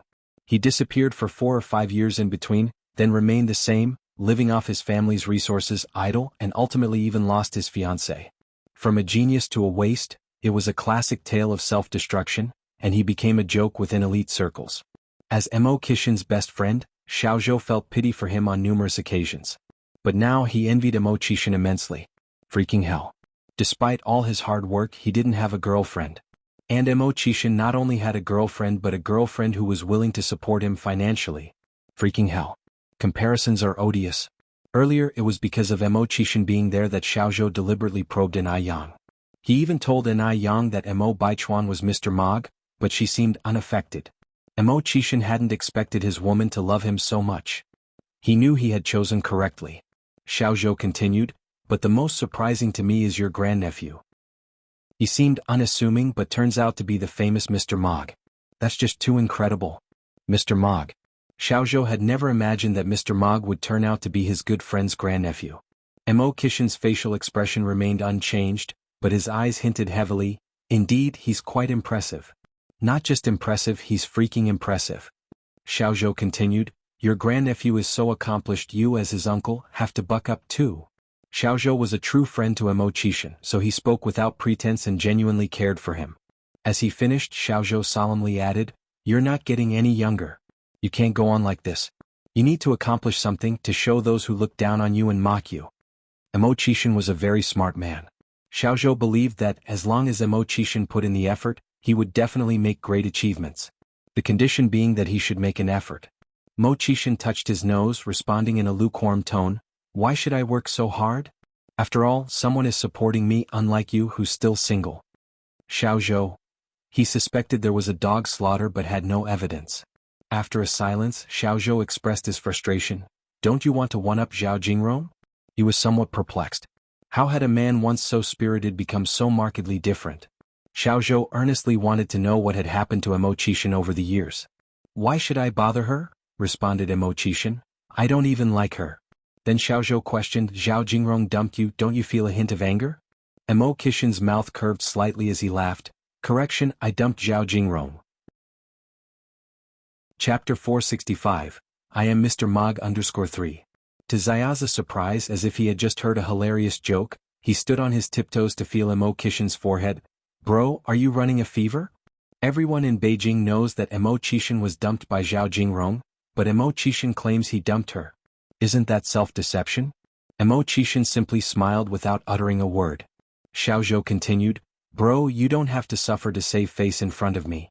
Everyone in Beijing knows that after Zhao Jingrong dumped you, she blatantly boasted about marrying Mr. Mog. Upon saying this, Xiaozhou seemed to suddenly recall something and covered his mouth. Oh my god! Isn't the person Zhao Jingrong plans to marry your grandnephew? Doesn't that screw up the family hierarchy? I wonder if Zhao Jingrong knows yet that Mr. Mog is actually your grandnephew. Wei Jun. Mo Qishan spoke in a light tone. Wei Jun was Xiaozi's full name. He would only be addressed this way when Mo Qishan was extremely serious. What's up? Xiaozhou looked up at Mo Qishan. Mo Qishan continued, actually Mr. Mog is not my grandnephew. Then who is he? Mo Qishan, looking undisturbed, with his sharp features blurred under the dim light, revealed slowly, actually I am Mr. Mog. Upon hearing this, an eerie silence fell upon the room. Ha ha ha. The next second, Xiaozhou burst out laughing, tears streaming from his eyes. He patted Mo Qishan on the shoulders. Bro, are you trying to make me laugh to death so you can inherit my 2 cents worth of assets? This had to be the funniest joke he had heard all year. Mr. Mog? Why don't you say you can ascend to the heavens? No wait. I think it'd be more likely for you to ascend to the heavens than to be Mr. Mog. Mo Qishan replied lightly, I'm serious. Alright, Xiaozhou patted Mo Qishan's shoulder, you can tell me after all we're brothers. Mo Qishan continued, Wei Jun I am indeed Mog. Qishan, I also have a secret to tell you. Xiaozhou suddenly turned serious.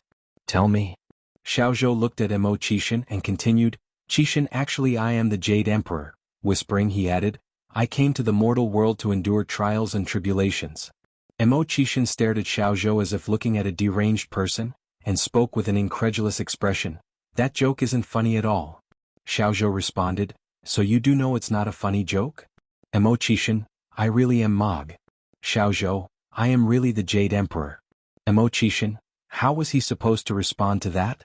In the end Xiaozhou added, if you're Mog I'll eat shit. Mo Qishan didn't respond and just stroked his nose. Xiaozhou gave Mo Qishan a pat on the back, keep working hard bro. Snap out of your dreams. Do you know how many people are laughing at you in Beijing? Mo Qishan responded with a small smile, only by doing so can I see people's true colors more clearly. Otherwise you'll never know whether you're surrounded by friends or foes. Xiaozhou rolled his eyes in disbelief, you talk as if you're really Mr. Mog. Sai, did the fact that your grandnephew is Mog affect you? Mo Qishan remained silent and took 4 stacks of bills from his briefcase. This is for you. What is this? USD. Mo Qishan replied indifferently. Considering USD is 8 times the value of RMB, these 4 stacks were worth at least several 100,000 RMB. Xiaozhou was no longer calm. Where did you get so much money? Earned it. Mo Qishan stated concisely, you need money right now, right? This is for you. Even though I really need money right now, I can't accept this. Xiaozhou pushed the money back. Mo Qishan was currently unemployed, this money was surely leached from his both parents, how could he use an elderly couple's money? It seemed that Mo Qishan saw through Xiaozi's thoughts, he added, go ahead and take it, this money really was made by me and has nothing to do with my parents. I really can't take it. Xiaozhou responded adamantly. Mo Qishan picked up his briefcase and stood up, consider it an investment from me. Just remember to share the profits with me at the end of the year. Hearing this, Xiaozhou finally decided to accept. Don't worry bro, I definitely won't let you lose out. But even now, Xiaozhou wouldn't believe that this money was his own. Chapter 466. I am Mr. Mog _4. Mo Qishan did not explain further but only said, I believe you. Good brother. Xiaozhou extended his hand and patted Mo Qishan's chest. A manor in Beijing. In a luxurious room lay a middle-aged woman with blonde hair and blue eyes. She was voluptuous, her face radiant. If not told, no one would know that she was a woman on her deathbed. She sat up in bed, revealing a weak smile towards the door. Miss G, you've come. Miss G walked in from outside with nutritional supplements, asking with concern, are you feeling better? Thank you for your concern, I am feeling much better. But as soon as she finished her sentence, her face turned pale, her breathing weak. She looked as if she could stop breathing at any moment, a dreadful sight. Miss G was startled, immediately pressing the emergency alarm by the bed. An urgent alarm rang out, several people who looked like doctors ran in from outside, first performing defibrillation, then administering oxygen rapidly. After a series of treatments, the middle-aged woman on the bed gradually regained consciousness, opening her eyes. Miss G, pale from fright, stepped forward and asked, how are you feeling now? Is there anywhere you still feel uncomfortable? The middle-aged woman didn't have the strength to speak, she simply blinked weakly. At that moment, the sound of hurried footsteps came from outside the door, and a tall man rushed in. Mom? Mom, are you all right? The middle-aged woman could not muster the strength to reply. A doctor in a white coat said, Mr. Abner, may we speak with you in private? The doctor's expression seemed grim. Miss G shot a worrisome glance at the middle-aged woman on the bed. Abner followed the doctor outside. Only then did the doctor slowly start, Mr. Abner, you must be prepared for your mother's illness. Usually when a doctor suggests mental preparedness, the patient's condition doesn't end well. But Abner had difficulty facing reality. My mother is only 50 years old. Her life has barely begun. Please try to find another way. The doctor shook his head helplessly. Your mother is nearing the end. I suggest you start preparing for the end. Isn't there any other way? Abner, with a pained expression, said, I am willing to pay any price if it will allow my mother to live. He had lost his father at a young age. His mother had raised him single-handedly, and just when she finally could have a few good days, she was stricken with a terrible disease. As her son, he felt unbearable heartache. The doctor regretfully said, if we continue like this, it would only increase the patient's pain. Rather than prolong her suffering, it may be better to let her pass quickly. Abner pressed his temples in pain. There really isn't any other way? No, as doctors we wouldn't stand by while a person dies.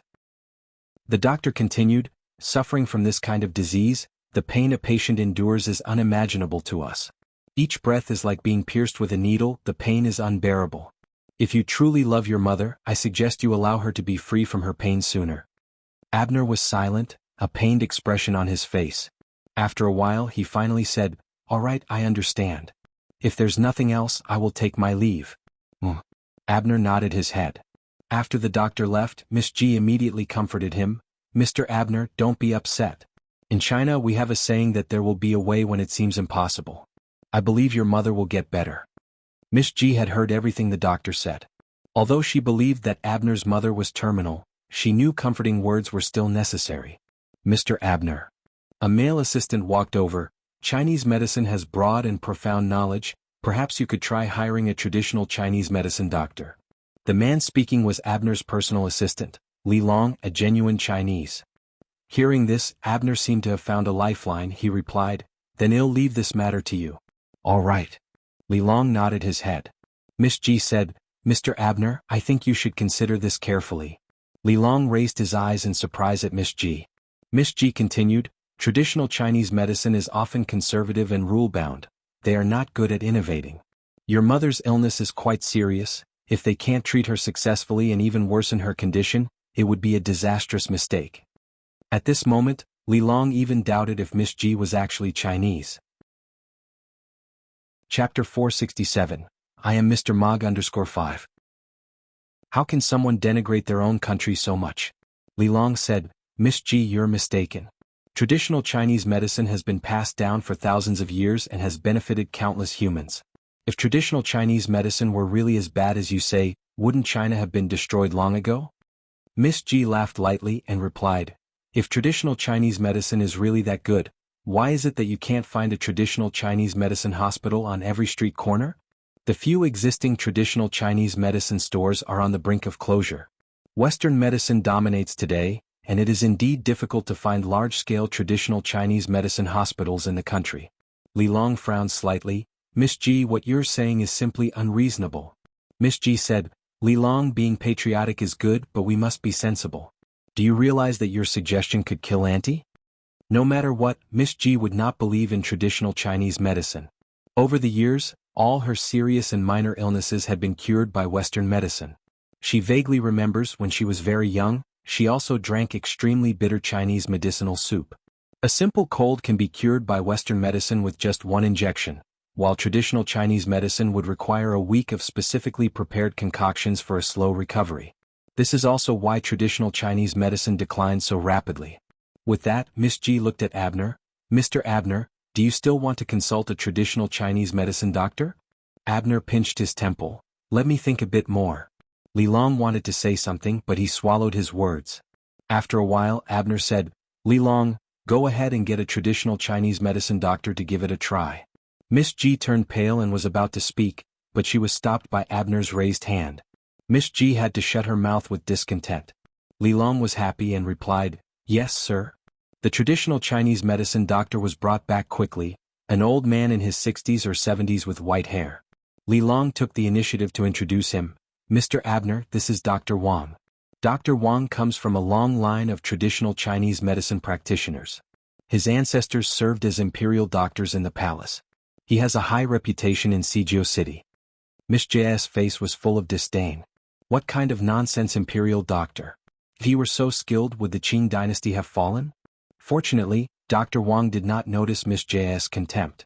Upon hearing that Dr. Wang's ancestors were imperial doctors, Abner's face immediately showed a look of respect, and he said with his accented Chinese, Dr. Wang, please come this way, I'm entrusting my mother's care to you. Dr. Wang followed Mr. Abner into the house. After examining Abner's mother's condition, Dr. Wang shook his head. This disease is too strange. I have been practicing medicine for more than a decade, and I have never seen such a strange disease. Not to mention ever encountering this disease, even the medical books of his family did not have any record of it. Upon hearing this, ridicule flashed in Miss J's eyes. She thought he was an incredibly famous doctor, but it turns out he couldn't even diagnose the disease. How embarrassing. Mr. Abner then asked, Dr. Wang, what do you mean? Dr. Wang stroked his beard. You might want to seek out someone more skilled. The light in Abner's eyes dimmed bit by bit. Was there really no hope for his mother's illness? Li Long then spoke up, Dr. Wang, you're the most skilled traditional Chinese medicine doctor in Sijio City. If even you can't treat it, who else can we turn to? Dr. Wang replied, thank you for your compliment, but there's always a bigger fish.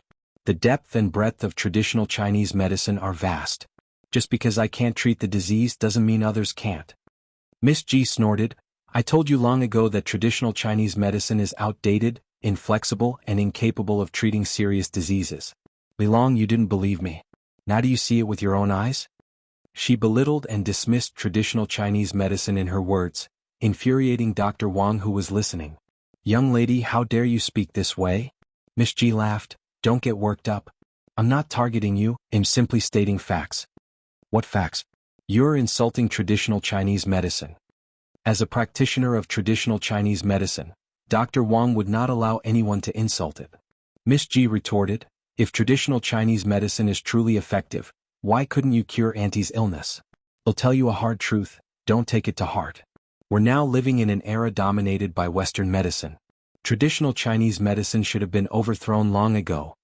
If our people don't strive, sooner or later they will be enslaved. The tragedy of invasion will be repeated. This is due to my personal limitations and has nothing to do with traditional Chinese medicine. Dr. Wang replied, since you think Western medicine is so powerful, why couldn't it cure this lattice illness? Miss G was left speechless. Chapter 468, I am Mr. Mog_6. Dr. Wang looked at Mr. Abner and continued, traditional Chinese medicine has been passed down for thousands of years in our country. It has created countless miracles and has cured many difficult and complicated diseases. I may not be able to cure Madame's disease, but I am certain someone can. I have an elder brother who is also a practitioner of traditional Chinese medicine. His medical skills far outstrip mine. Once I return, I will consult my elder brother and other renowned ministers. Can't let the foreigners here look down on traditional Chinese medicine. The connections within traditional Chinese medicine should not be underestimated. With this network I believe we can definitely find out the cause of the disease and cure the patient. Mr. Abner said, we appreciate your help. At this point all he could do was try. It's better than waiting helplessly for his mother's demise. Dr. Wang said, you're welcome, this is part of a doctor's duty. Mr. Abner went on, Li Long, please escort Dr. Wang. All right. Li Long immediately escorted Dr. Wang inside. Watching the doctors come and go in waves, the middle-aged woman lying on the bed had a dim light in her eyes. Abner, she spoke weakly. Mom? Mr. Abner immediately ran over. She gripped Mr. Abner's hand tightly. Let it go, stop treating me, Mom is so tired. She had been treated for a year. Every day she had to endure great pain, she was really tired. Mom, it's okay. You will get better. Mr. Abner tried to squeeze out a smile. The middle-aged woman closed her eyes, did not speak anymore, her eyes and eyebrows were filled with a dull color. At the Ni family, Ni Yang was busy decorating a new house. The house had been renovated and was mostly furnished. The interior was covered with pure white marble, giving a shiny appearance to the walls. A high-end beautiful crystal chandelier was installed on the ceiling. In the living room, there was a background wall personally designed and painted by Ni Yang. Because it was self-designed, the decoration inside the house was very modernized, which gave Ni Yang a sense of returning to the modern world. She just placed the last pot of pothoes on the coffee table when she heard footsteps coming down the spiral staircase. Looking back, it turned out to be Xiaozhou. Xiaozhou. Yang Xiaozhou chimed while walking. Which decoration company did your house use? This decoration is too beautiful. Simple yet revealing a hint of quaintness, it was particularly beautiful. Ni Yang smiled and said, it was the uncles from the village who helped with the decoration. Xiaozhou continued, I will find them to decorate my home next time. Ni Yang said, sure, I'll introduce them to you. And the painting on the wall is also beautiful. Did you find an artist to do it? The background wall depicted Change's flight to the moon. Although Change was only a silhouette, it was very realistic, and it gave people the illusion that Change was about to fly out of the wall. It showed that the painter was skilled. I painted this myself, Ni Yang answered. Really? Xiaozhou was surprised. Ni Yang laughed lightly, of course it's true. Yang, you're amazing. Even though Xiaozhou knew Ni Yang was very capable, she couldn't help but express surprise each time. Ni Yang was modest and said, so? Oh yes. Xiaozhou finally remembered the important thing, Zheng Xianjing has sent the money over. After she finished speaking, Xiaozhou took out 3 bundles of cash from her bag. So soon. Ni Yang was somewhat surprised.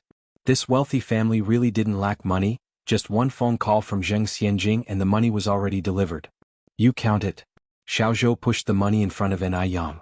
Ni Yang split the 3 bundles of cash into 2 parts and pushed one of them in front of Xiaozhou.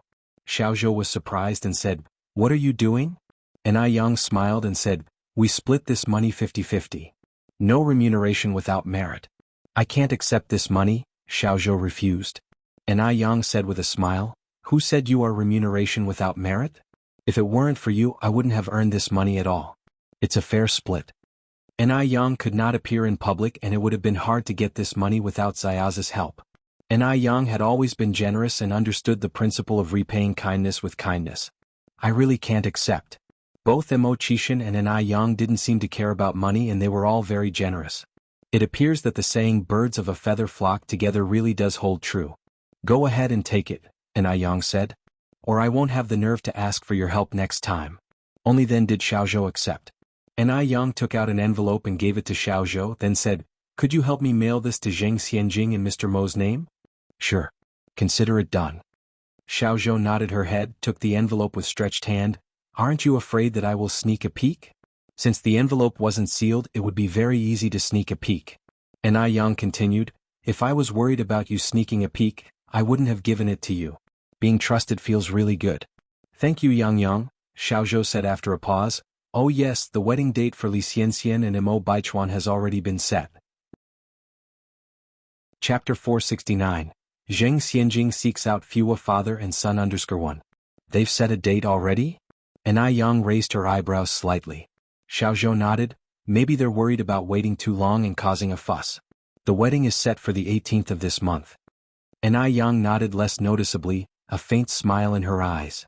It was hard to tell what she was thinking. Xiaozhou continued, Mo Baichuan is getting married, shouldn't you as his 6th aunt prepare a big gift? Ni Yang gave a soft smile, of course. Xiaozhou couldn't tell if he was imagining it, but he felt like Ni Yang looked a bit gleeful. Yang, what gift have you prepared? It's a secret. Ni Yang's red lips slightly parting, then added, it's getting late. Why don't you stay for dinner, Xiaozhou? With nothing else planned for the evening and a curiosity about Ni Yang's cooking skills, Xiaozhou agreed. As they headed downstairs, Xiaozhou asked, Yang, when are you planning to move in? Ni Yang replied, in a few days, once the paint smell in the house has dispersed. Xiaozhou nodded. As they passed through the yard, Ni Yang casually fed a few bugs to the myna bird in the tree. Over the past month, the little bird's uneven feathers had all grown out. The feathers were shiny and stood out brilliantly while nibbling on the bugs. The bird nuzzled against Ni Yang's palm. It couldn't have looked more docile and cute. Even Xiaozhou, a grown man, found his heart softened as he petted the bird's head. Is this bird yours? He asked. The docile bird suddenly turned hostile, lashing out and pecking Zayaza's hand. Ni Yang laughed. Be careful, Duo is pretty aggressive. Hearing this, Duo seemed to understand Ni Yang's words. It flapped its wings and glared threateningly at Xiaozhou as if it wanted to eat him. Riding the momentum of others indeed. Duo? That's its name? Yes. And I Yang nodded slightly. Xiaozhou joked, Duo? More like evil bird. Chirp? Duo pecked Xiaozhou again. If you're so tough, do it again. Chirp. Xiaozhou was furious. You evil bird. Try pecking me one more time. And Duo did exactly that, proving it was fearless. Xiaozhou was so angry, he rolled up his sleeves and said, You're going down today. Duo took off into the air and continuously mocked Xiaozhou. The war between man and bird officially began. Yang. A sweet voice suddenly echoed through the air. Suddenly, a lovely girl in a princess dress ran in from outside. Yanran. Seeing who it was, An Yang's face softened into a smile. Li Yanran gave An Yang a big hug. Yang, I've missed you so much. An Yang patted her back and asked with a smile, Where have you been recently? Li Yanran replied, I went to M country. Seeing that the newcomer was a girl, Xiaozhou dropped his bird-killing idea, stood there properly and smiled. And who is this? Li Yanran noticed Xiaozhou. An Yang introduced them with a smile. Yanran, this is my good friend Xiaozhou. Xiaozhou, this is my close friend Yanran. Xiaozhou, the perfect gentleman, extended his hand to Li Yanran. Hello, I'm Zhou Weijun. You can call me Xiaozhou just like Yang does. As polite as ever, Li Yanran shook Xiaoza's hand and said, I'm Li Yanran, but you can call me Yanran. Why did Li Yanran look so familiar? Snot sister? Xiaozhou tentatively uttered this childhood nickname. The smile on Li Yanran's face froze. Back when they were kids, since she always had a runny nose, everyone called her Snot sister. But after primary school, no one had called her that anymore. Not many people knew her childhood nickname. Who was this annoying guy? Li Yanran squinted her eyes and asked, Dimwit? Xiaozhou smilingly said, Yes, that's me. Goodness, Snot sister, you've changed so much. It's hard to believe. Who would have thought that you would transform from the way you were as a child to how you are now? Xiaozhou looked genuinely shocked. Dimwit, can't you speak properly? What do you mean by, the way I was as a child? How was I as a child? She retorted as if he was suggesting something shameful about her past. Xiaozhou continued, Don't you remember? As a kid, you always had snot bubbles dripping from your nose. That's why everyone called you Snot Sister. You're tuning in to the Han Li's Wuxia Chronicles YouTube channel. We're so grateful for your support, and don't forget to subscribe to join us on this incredible journey through captivating stories. Your generosity through donations truly makes a world of difference, as it's the primary source of revenue that allows me to expand and enhance this channel for you. Thank you from the bottom of my heart for being a part of this adventure.